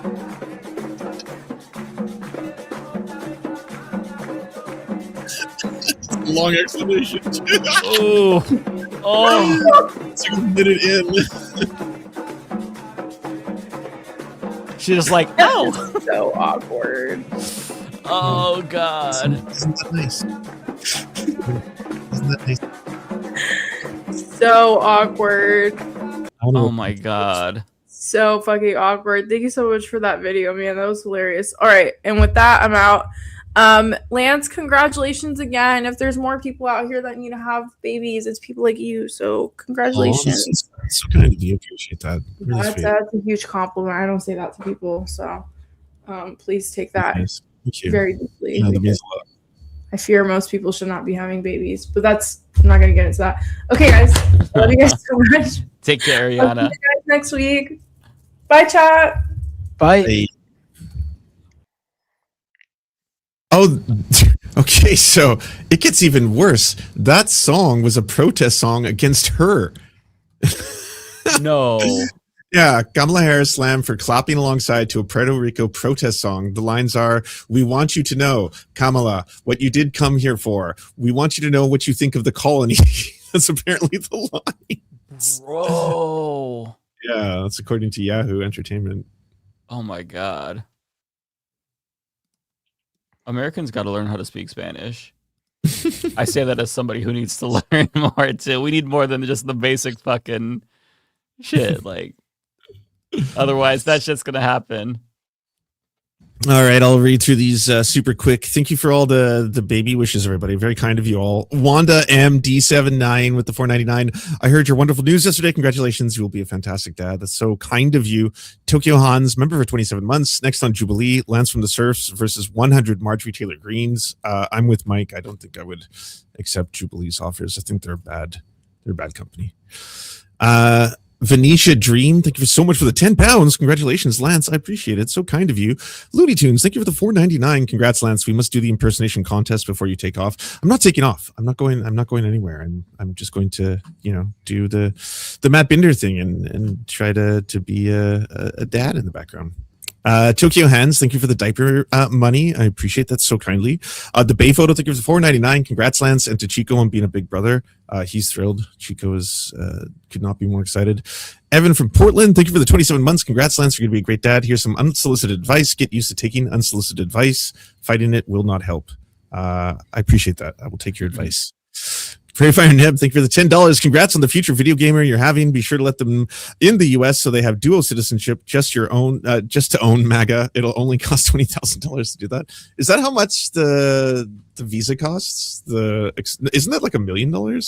I'm not really sure. Well, the Trump Gold Card is like $5 million. Okay, so yeah, that's really expensive. If you just have your baby in an American hospital, it'll have citizenship automatically, although it's going to cost you like $100K. No, not $100K. It may be like $20K. I don't remember let me actually Google how much it costs to have a baby in the US. I'm definitely not going to do this because I know it's a crime, but I'm just curious. In essence, my parents in Langley live like right beside the border of the US. Like as a kid, you were able to just like walk across it. Like you don't even, there's no border. There's not like a fence or anything. It's literally just people's yards. There's like a street and then there's like one yard and then there's like another yard.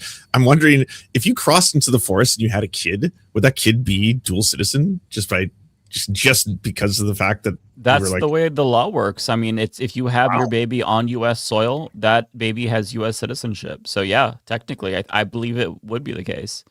Wow. But also, since they're of Canadian parents, like I think your guys' system, you have to just have like it's automatic citizenship. I don't know how it works in Canada. I forgot what it's called. It's like jus soli law. I don't remember. It is a Latin word, but yeah. So it means that you can be both a Canadian citizen and also have inherited citizenship as well. I think if your parents are citizens, like you can be born in another country, but if you are the son of a Canadian, you can still become a Canadian kind of thing. Okay, I see. Yeah. I see. But that's the same thing with the US, isn't it? Like you'd have to apply, I assume, and then I'm not really sure. Yeah. Oh, and that's why Elon is Canadian. I get it. All right. Okay. Old man in Philly. Thank you so much for the $5. Back in the day, we called slap ass hitting the triple. Hell yeah. Everyone likes a good slap ass. Not my Michael X. Thank you so much for the incredibly generous $20. Congratulations, Lance, from one early 40s young man to another. I appreciate you. Big thank you to the Lib. I don't know if I can pronounce the second word, but for subscribing with Prime, very kind of you. Silly Billy. I don't know if that's Silly and Billy, if that's a secret account created by the Vanguard. If it is, thank you so much, Vanguard, for the 10 gifted subs. But if it's just a random person called Silly Billy 01, thank you as well. Shout out to Actual Jake for rating us while we were streaming. Thank you for the raters. Everyone go to twitch.tv/Actual Jake. Thank you to Peacefire Now for rating while we were streaming. Everyone go to twitch.tv/Peacefire Now. And D Dirk Chisel, thank you for the Prime. That's it for me, everybody. Take it away. I may randomly drop out in 15 minutes if I disappear. That's why, but I will say next. Yeah. Did you want to go first, Matt, or did you want me to go? You could go. All right. So first and foremost, thank you so much to Ant-Man for the 5 gifted memberships. Let me write this down really quick. because whenever I do my thank yous, it doesn't list the gifteds. It just lists people who get them. But I want to be able to thank people who buy them. So Ant Man 01, thank you so much. Let's see here. Thank you to Tokyo Hans. Remember for 27 months. That's crazy. Thank you so much, Tokyo. Jeremy Elwood, thank you for the $2 super chat. I'm making tacos. Who wants tacos? I'll take some white people tacos, Jeremy. Sure. Let me see. The Bay photo. Let's mark this episode as the day Canadians took over Leftist Mafia 2v1. Oh, that's true. The Americans were... I was outnumbered. Yeah. I like that. I prefer that. Fuck Americans, including myself. Jeremy Elwood says also Abdul El Sayed. Yes, we gotta get him across the finish line. Cartoon says thoughts on the NAACP wanting black student athletes to boycott playing college sports in gerrymander state over voting rights. Maybe that could work. I'm not really sure what the impact of that would be, but if it makes a difference, then fuck yeah. I support anything that they're doing to try to fight this because it truly is just despicable. So, yeah, that's pretty clever. Sports questions are above my pay grade, but if it works, do it. that's basically my sentiment at this point. Michael Cuomo, thanks for the $4.99, Michael. As of now, there might be a strike starting Monday with Coca-Cola workers on Long Island, NYC, all Jersey, and Philly. Oh, okay. I know that you've talked about this before and told me about the possibility of this. So if it does happen, good luck and solidarity. I will not cross that picket line. I've not drank Coke for a very long time because they are on the BDS list. So I'm rocking with Big K, baby.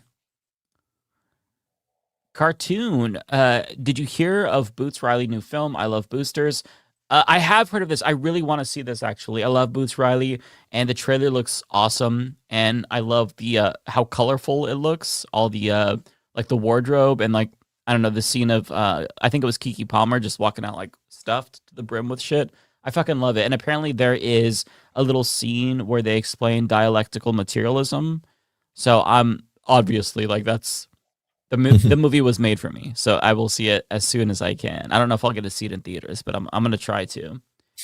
If you want a super quick, random wholesome thing that happened, my partner randomly showed me a video of Sean Evans and Keke Palmer, and this kind of like I didn't even know about it, but they've got this very kind of like they're about to fall in love with each other. Oh, like not, yeah. They've got a crush on each other, or they're going to like sleep with each other, or something like that. Like they are like each other's soulmates. Is how the internet is treating it, and they're like going frame by frame and showing how his feet cross over because he's all giddy like a schoolgirl around her and stuff like that. And like just one video the next day, every one of my apps was all like Keke Palmer and Sean Evans stuff. Like in every single one. I was trying to get ready for a stream and look at the news. And then I was like getting all these like things popping up on Twitter and stuff. Like, have you seen Keke Palmer's latest like glance? And I was like, Jesus, this like the internet loves that. And I didn't know because the algorithm hadn't like unlocked it for me. But yeah, I somehow stumbled across that as well in my algorithm. It started with, I think, an interview with Sean Evans where they asked him if you had a crush on any of your guests, who would it be? And he said Keke Palmer, and then Keke Palmer was asked about that, and she's like, oh. So yeah, I've seen a little bit of that. I haven't gone fully down the rabbit hole. It is very, very wholesome though. Yeah, it's very wholesome. It's like a rare, random internet wholesome like rabbit hole to go down. That's quite fun. Yeah, no, I love that. I love Keke Palmer too. I've been a fan of her since like she's really funny. The Disney Channel days. I was too old for Disney, but when she was famous, she was releasing like R&B songs. They were really good. They were like poppy, but they're really good, and I still like her music. I love Keke Palmer.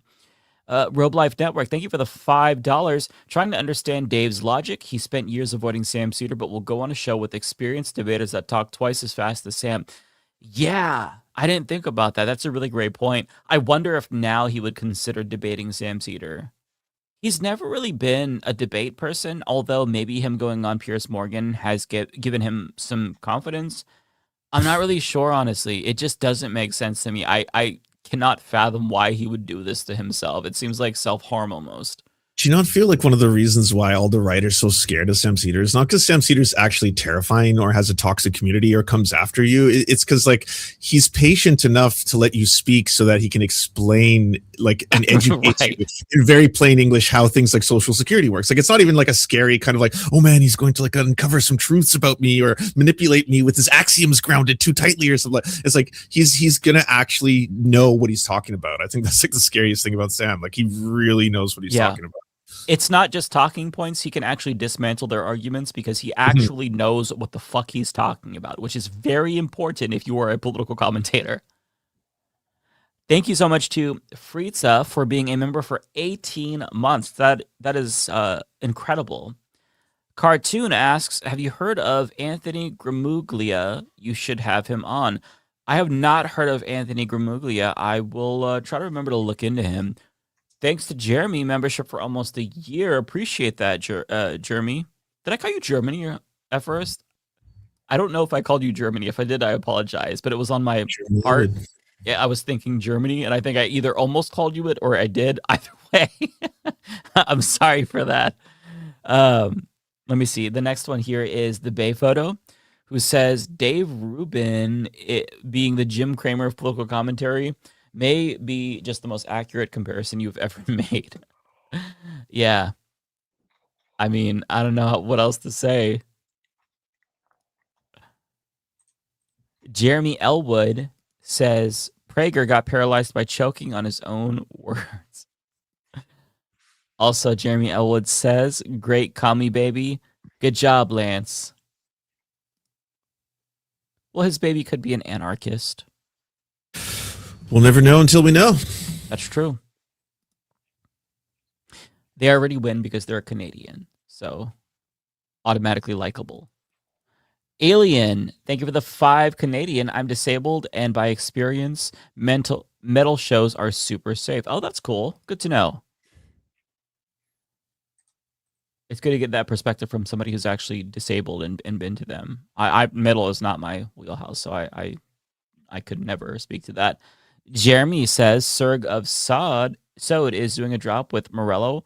System of a Down. Okay, I was like, why does that look familiar? But I'm butchering it. Serg of System of a Down is doing a drop with Morello of Rage Against the Machine. Really? Okay, you know what? I'm gonna check that out. Informer Snow from Jeremy Elwood. Jeremy, thank you. So you sent like 14,287 super chats. I think that's very kind of you. Wow. I'm just approximating. It's an estimate. Rachel Atwood playing Grandson's latest album in my car. Lots. Grandsons.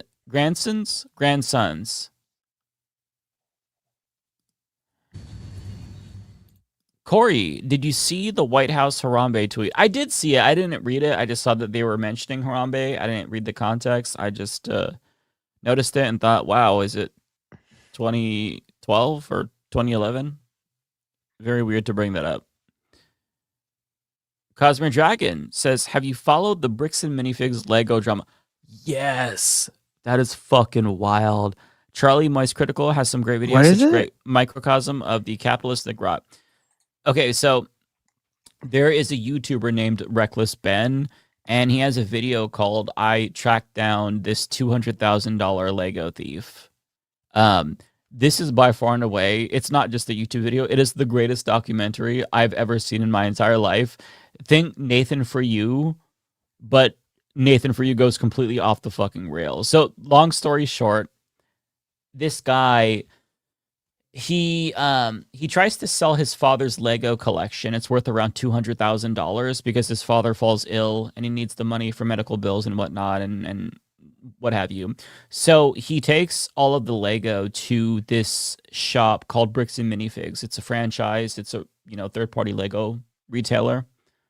And he makes this consignment deal with them so that way they sell the Lego sets for him and they just take a small cut. That way he can sell off his father's sets. So the owner of that store ends up selling the store, leaving, and then corporate takes over. The new owner comes in and they say, we're not going to give you back your Legos. And the dude was like, well, it's my dad's Legos. He needs this money. It's for like healthcare and whatnot.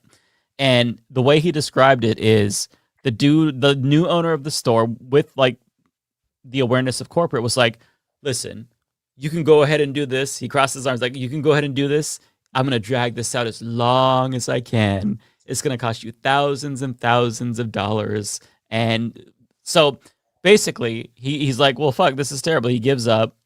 And so Reckless Ben finds his story, and then he does like this whole Nathan for you ass scheme to try to get the Lego back. And when I tell you it is fucking wild, it is wild. Like, it ended with him fleeing to Mexico.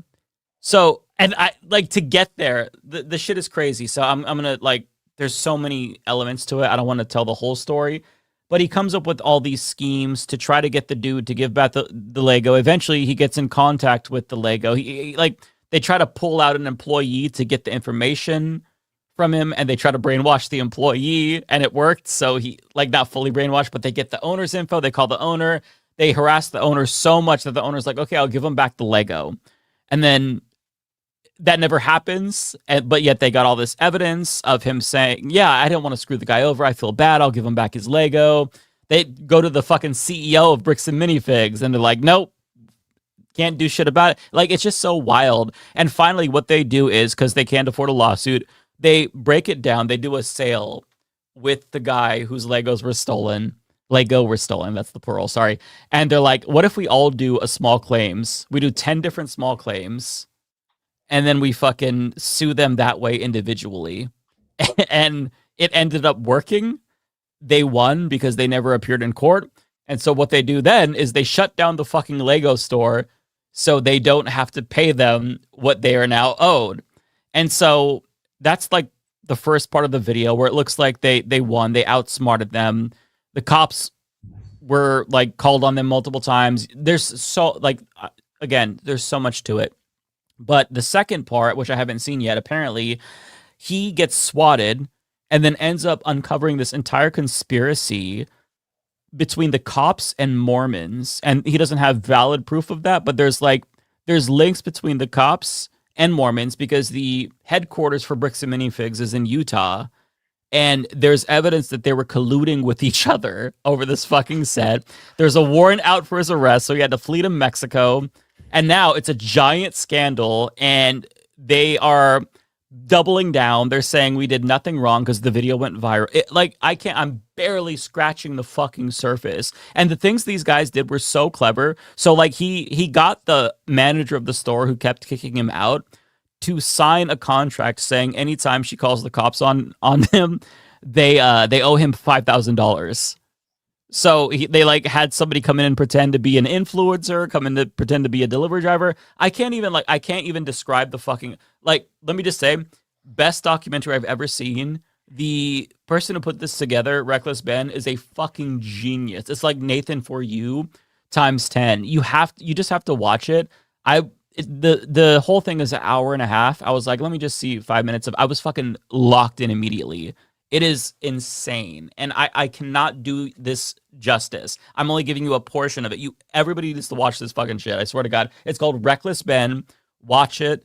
It is insane what they did, and how still they haven't won. Like, the dude hasn't gotten back his Lego, and now it's becoming like this huge fucking scandal and conspiracy. Just, yeah. I'm trying to read about this right now, and there's tons of articles. Insane. Mm-hmm. Yeah, I mean, really scumfuck corporate behavior. And then the old manager is coming out and saying, and conflicting what they're saying, because they're like, well, no, the owner who did that consignment deal broke our terms, because under the agreement of our franchisees, they're not allowed to do consignments. And she showed the contract. She's like, yeah, I could do consignments. It's literally right here. It's encouraged. We can do consignment. That's like, that's part of the deal. So really scumfuck company, Bricks and Minifigs. And just like straight up mob boss, mafia-like behavior, seemingly using the cops against him.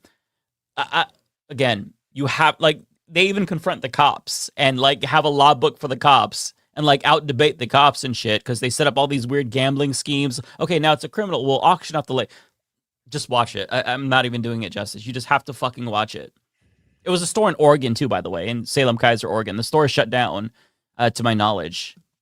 So where are these Legos? they are still with the company apparently. I think by now they probably, it was, so by their estimate, it was like about 50% of the store's total inventory, and they know that they have it because they looked at the metadata of like the post saying, hey, we have this Lego Star Wars set. It's like a classic. It's worth $1,000. And so they have all this. So they probably sold it. And so now it's just a matter of not just getting the inventory back, but recouping the cost for the sale. It's fucking insane. You just have to watch it it's unbelievable. Why doesn't Lego get involved? I think they should. They should. They should just get involved and be like, you guys, if you don't resolve this, you can't sell Legos anymore. Yeah, well, I mean, I don't know if they would legally be able to do anything like that. Oh, you could deny. I mean, I'm sure they could find ways around it, but Lego doesn't have to sell them anything directly. Well, they don't get anything. I think maybe they get some stuff from Lego, but most of their shit is reselling. So their inventory, to my understanding, doesn't really come from Lego. It comes from people selling their Lego sets. It's like GameStop, but for Legos. So if I had to guess, how is this even a business? You gotta be kidding me. Who the fuck is buying this shit? It's a huge. The company has gotten so big now that they're international. Bricks and Minifigs. So it's very lucrative in certain areas. Apparently, that you don't get a lot of money for your Lego sets, but some of these, if you find a fucking minifigure that you've had in your attic, it could be worth a lot of money. It depends on the print, the year. So it's a little bit more like sports cards, Pokemon cards, shit like that, where, certain sets are really worth a lot of money. And that's, it's been a boon. So yeah, highly, highly encourage everybody to watch that. It's, I can't describe it. Like you can tell I'm struggling to like put it all together because it's just like a massive, massive story. And the shenanigans that they do to try to get back this guy's Lego is hilarious. Okay. Philip November. Trump, it rubs the bronzer on its skin or else it gets deported again. Jeremy, remember when Obama drank Flint water in Raging? I do remember that. Jeremy also says, here for a bit longer, but heading to bed soon. Ash should get a team, friends. We got this. If we manage our time, we got this. Parties are dying. We got this. Rachel Atwood says, remember when the delegates mocked the protesters? That was, talking about the DNC 2024 convention. Like the covering the ears and all that. That was terrible. That was the worst look ever. I love you both. I gotta take off. You take care. See you next week. Peace. Kowalski, thanks for the 10. The Pope's recent encyclical on AI being spiritually dangerous. Catholics can legitimately make the case to refuse to use AI on religious grounds. It's nice to see the church is fighting demons again. Yeah, that's awesome. I did see that, and I'm glad that the church is trying to do some positive for once. Thank you to Rory Gibson for being a member for 3 months. And also thank you to Rory for the gifted membership. Let me write that down really quickly. Oh, Yori. I was saying that wrong. Yori Gibson RCW. Okay, the next one here is from Rachel Atwood, who says, breaking, Zorn endorses Deri Liza, a Chevalier. Awesome, awesome news. Tigwick, thank you for the 25, Tigwick. Really appreciate that. Thanks for a great show with a great guest. Well, thank you so much. I'm glad that you enjoyed that. Chris Corcoran says, how long before candidates who complained about Hassan like McMorrow end up campaigning with Ethan Klein? I don't know if we'll see that. But, I mean, if maybe Ethan wants to flex his political muscle, he will try to compete with Hassan. We'll see if there's a lane for that. ABS says, hey, Mike, just saw North Carolina Republicans are now pushing for legislation that would authorize deadly force against women who have abortions. I saw that, and I saw that one of them actually withdrew their name from the legislation, one of the sponsors, because he says it was being misinterpreted. But if you look at the text, they basically decriminalized murder of women, not just for abortions, by the way, but potentially for using contraception or having an IUD. Like, it is truly outrageous how off the cliff, Republicans have gone, ideologically speaking. Not Rachel Atwood says, oh, hang on. There's a couple. It jumped for me. There we go. New rule: if you want to run for Congress, you've got to be able to jump rope double dutch with the cutest sprouts around on camera. Better stretch and lace up. Old Man in Philly says, YouTube etiquette question. If I use a clip from one of your videos, how do I properly give credit, or should I have asked permission first? No, you don't have to ask permission first. I say just giving credit is fine. Either you say this is from this YouTuber, or you put like a little, I usually do like the YouTube logo with the name of their channel. That will suffice, because if you get permission, that will take a very long time, and legally you don't have to. That's fair use. So yeah, you just put it in and just say, hey, this is Matt's video or whatnot, and that will be more than enough. Fly Chomper Fly says, did you guys cover the $200,000? Yes, the $2,000 Lego heist of a family's collection by the Lego resale store and their parents' company? Yeah, we didn't cover that, but I just talked about it. And I really feel like I couldn't do it justice. It's so good. Jeremy, thank you for the gifted membership. Let me write down your name as well, Jeremy, so I don't forget to thank you.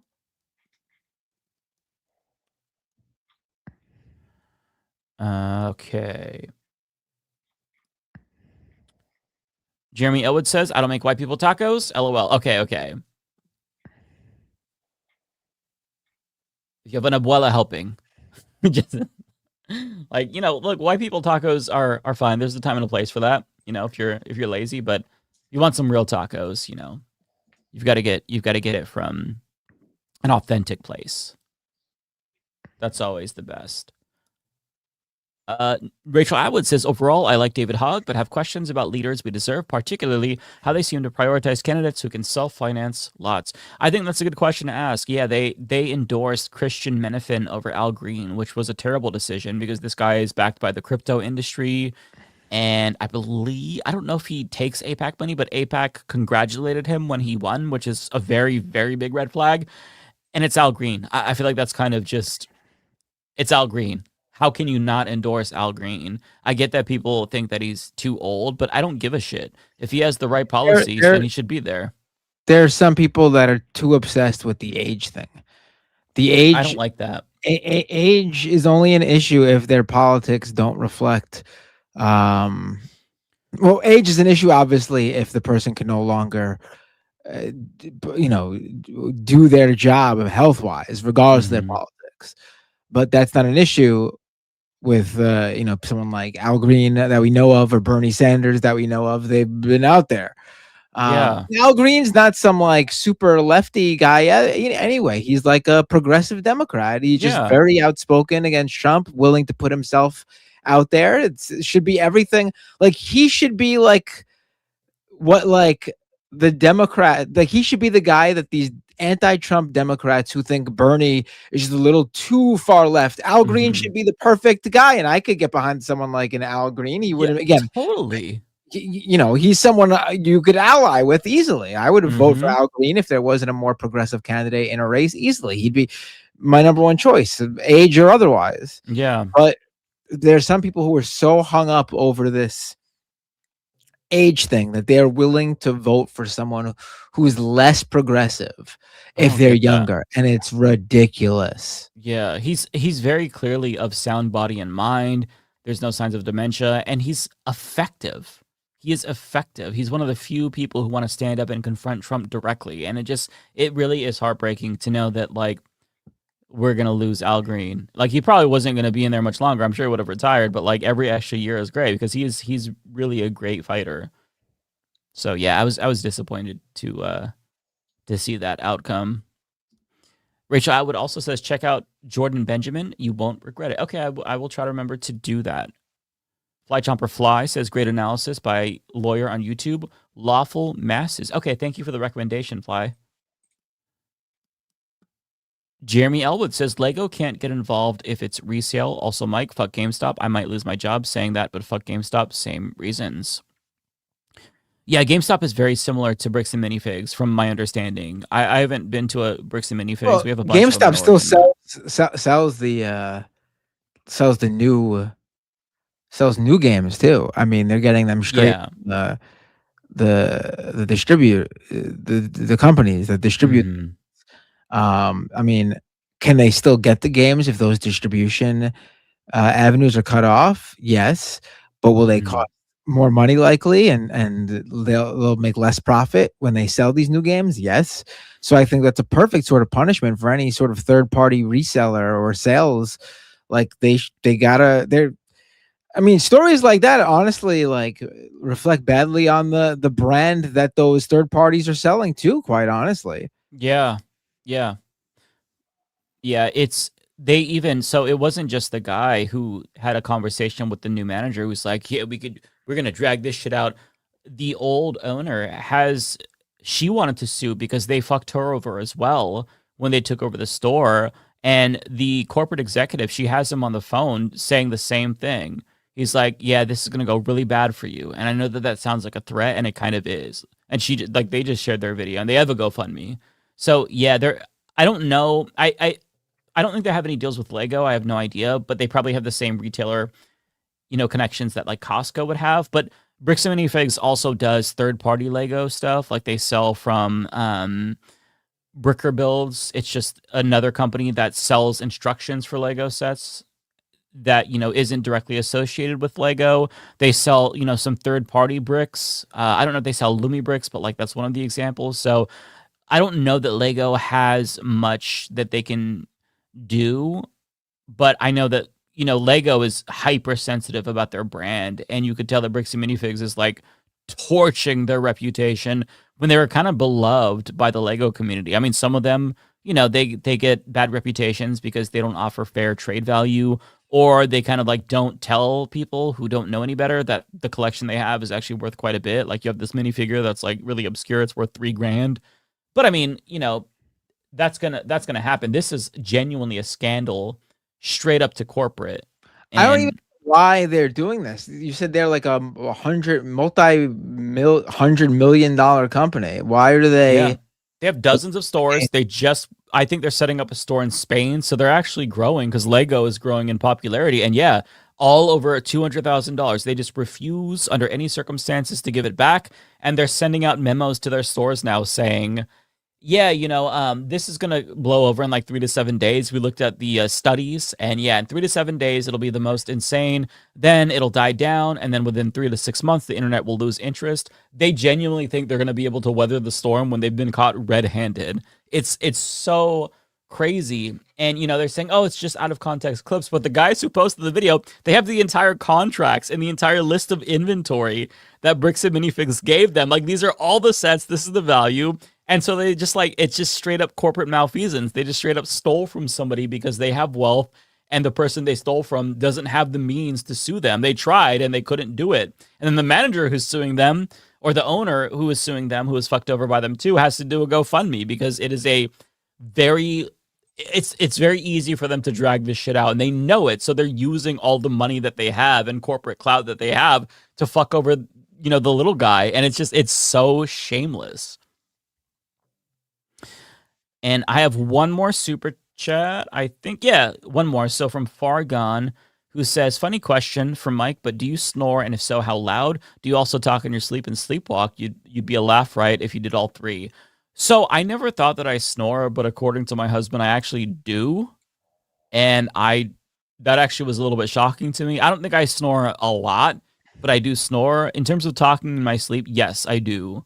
Not all the time, just occasionally. And I feel like I yelled in my sleep one time. I yelled in my dream, and then I woke up. It might have felt that way, but maybe it wasn't a yell. I don't know.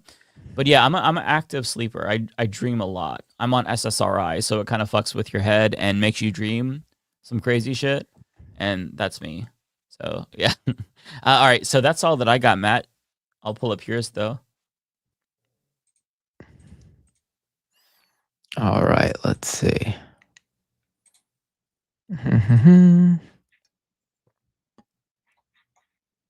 All right, Layla Spellwind with a super chat. Hey, Matt, it's great hearing you laugh again. Your laugh provides light in these dark times. Why, thank you. We're so sad to hear of the awful news. I hope you're having a wonderful day. Much love from Scotland. Thank you, Layla. I really appreciate it. Yeah, just taking it one day at a time.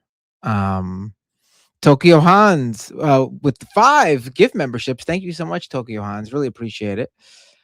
Cartoon 49 with the super chat. Thoughts on the New York Giants quarterback introducing Trump at a rally and him getting backlash from some of his teammates? As a New York Giants fan, this sucks. Not really a big American football guy, but again, it shouldn't be surprising when professional athletes come out and support conservative right-wing people. It's sadly sort of baked into a lot of the culture.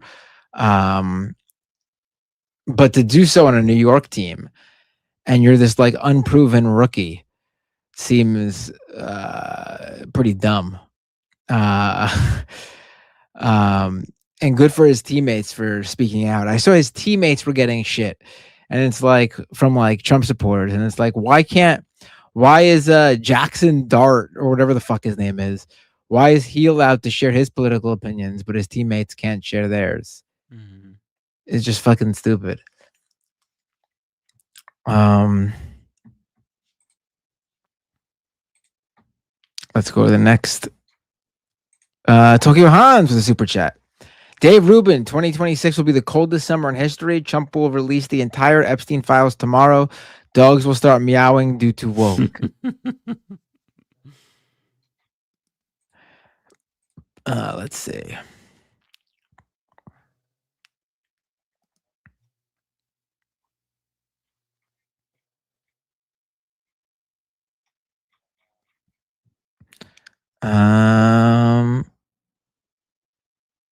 The not so amazing Jake with a super chat. My favorite thing about Rubin is that his subreddit r/Dave Rubin is filled with posts dunking on him mercilessly. Right. James Holmes with a super chat. Dennis is the most reassuring voice ever. Not Tokyo Hans. Warped Tour equals Kids Bop. Super Platino Man. I went to a free Napster concert for Limp Bizkit in NYC. Wow. Was that late 90s? Looney Tunes 9000. The funniest Jubilee video is the one with Jordan B. Peterson. I'm just saying. Oh, right. The one where he's on to debate his Christianity, and he's like, who says that I'm a Christian? Like the whole like the title of Jubilee was like Jordan Peterson debates his Christian values or something. That's the whole premise of being on this show. And when someone's debating him, his retort to them was like, who? You keep saying I'm a Christian. Who says that I'm a Christian?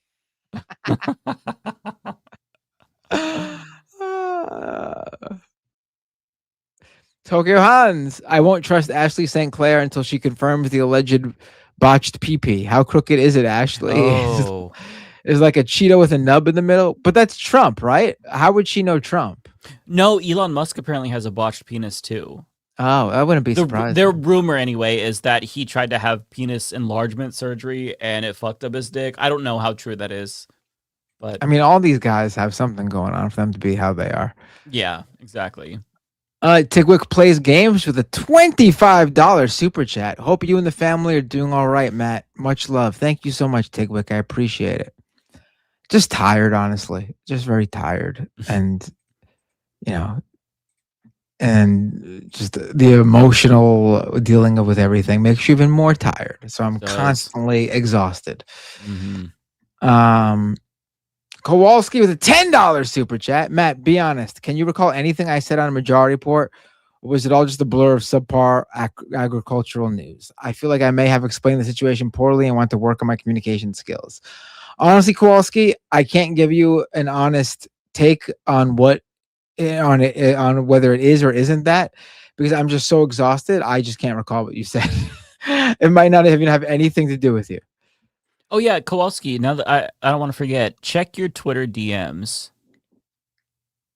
I was gonna reach out to you about coming on Leftist Mafia. Oh, Mike sliding into your DMs, Kowalski. Because I remember he was in the chat when we had Secular Lefty on. He's like, "How's Secular Lefty on, but not me or something?" And I'm like, "Hey, all right, come on." Mike, I'm assuming you're the third Leftist Mafia host to slide into Kowalski's DMs after Ariana and Rebecca based on their reaction to seeing him the first time. Old man in Philly with the super chat. Did you hear about the emerging cockroach party in India? Funny shit, worth a look. Wait, what? I haven't heard of this, but I will check it out. Party.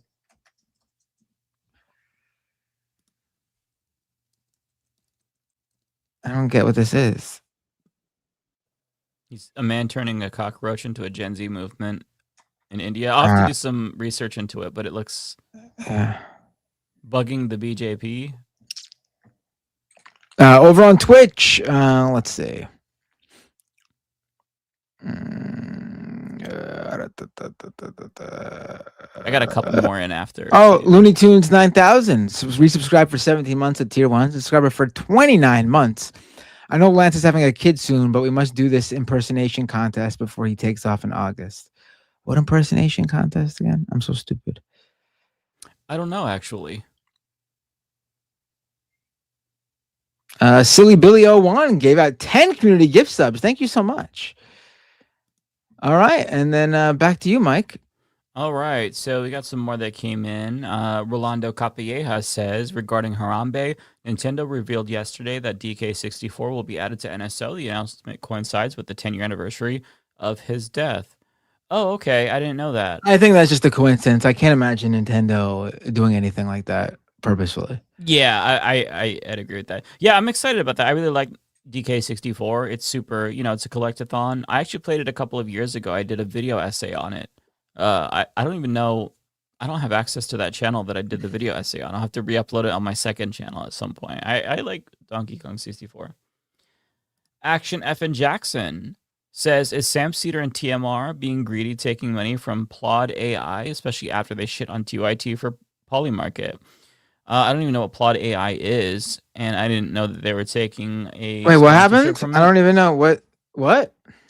Sam Cedar taking money from Plod AI. What is? Let me Google. I don't know what Plod AI is. No, I know what Plod is. It's this little device that goes in the back of your phone that recalls your calls, so you could and then get like a summary. Are they doing ads for Plod? I mean, I don't even know. But I would imagine that they like. Plod is definitely not anything like Polymarket. I don't think Plod is doing anything illicit or wrong. Yeah, I would imagine I'm not to see. I'm not anti AI features that actually enhance people, but people do.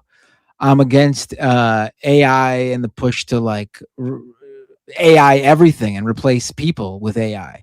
But I'm not against like AI like summaries or something enhancing what people do. Like if you use AI to like summarize a large document, I mean, obviously you should fact check and like just use the summary to find what you need to find in the document and then go source the document itself. But I'm not against people doing something like that. Like a lot of that stuff is just automation. Automated processes have been around for a while. But I don't know. Are they doing? Sam did an ad read for Plod this week. The chat says that he did an ad read for Plod. Yeah, I'm not against Plod. It's a note taking thing. It's like you summarize your you. It's this device that connects to the back of your iPhone, and it records your calls, and then it's or meetings or whatever, and it summarizes and provides a transcription. There's nothing wrong with that. No one's losing a job over that. I don't. If you use that device on your phone, and would you have hired a private transcriber to listen to your call and transcribe it? No, probably not. I don't have nothing against a thing like that. Yeah, you have to take it up with Sam because I don't know. It's not my that's not my wheelhouse. Okay, Fargonaut says, is it loud honk, shoe mouth snoring, or nose snoring? I don't know because I'm sleeping. So I'll have to ask, and I'll see what my husband says. I'll get back to you. Jeremy Elwood says, Matt, GameStop is now about 5% games, rest is trading cards, 80% blind bags and plushies.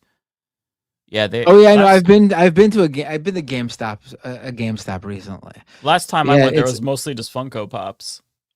It's all just it's all just like gaming related tchotchkes and stuff. Yeah. It's like, Specialty shop. figures, t-shirts, like random like collectible souvenirs and knickknacks like related to specific gaming franchises and stuff.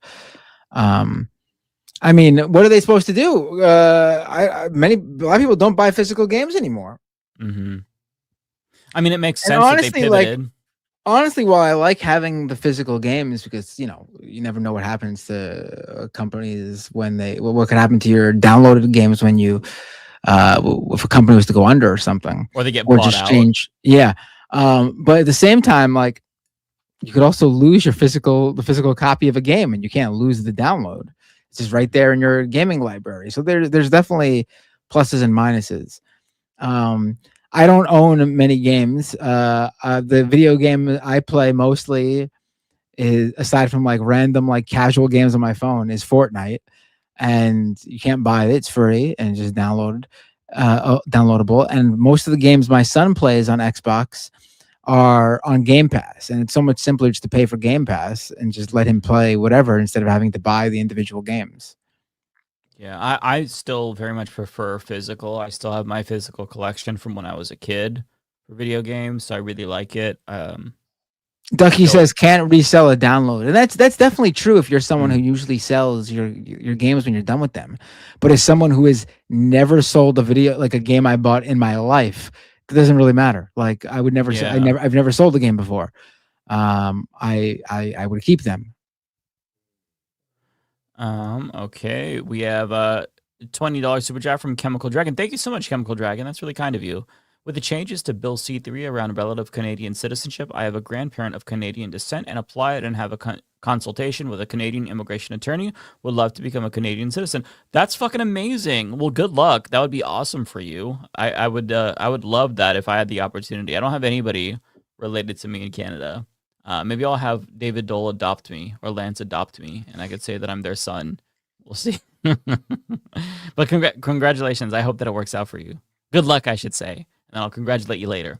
And then I got one from Smar. It's a super sticker, but it says message retracted. I saw it, though. It was like a little face of a woman doing like a little nod. So thank you for that. That is all that I have, and that's the show, everybody. Do we want to go ahead and raid Pleasantly Twisted on Twitter? Well, it sounds good to me. On Twitter, on Twitch, you mean? On Twitch. Oh my god, I'm tired. Wait, actually, Maple Takes is still on. Should we just raid them? Oh yeah, wouldn't that make the most sense, right? Yeah, I didn't see that. Oh, let's do it. All right. Sending you right back to Maple Takes, like sort of like an extended like Leftist Mafia after hours. Like, I mean, I guess technically me and Mike doing the super chats is the after hours. This is the after hours of the after hours. Yeah, yeah. Oh, one more from Old Grease. This is for you, by the way. Never forget. This is why context always matters. What is that? I don't know. Maybe one of us said something that would be odd out of context. All right. Well, I'm ready to raid if you are. Let me press it. Whoops, my bad. I forgot to press the start raid button. It is pretty funny. We're just sending them back. I was so tired today. Way more tired than usual. I'm surprised I was even. I'm sure like my eyes were glazed over for part of the conversation where everyone else was talking, so I just took a break. But no, I feel I'm tired too. So tired today. Yeah. All right, I'm gonna hit that raid now button. Thanks for tuning in, everybody. Have a great night. You all take care. See you next Thursday.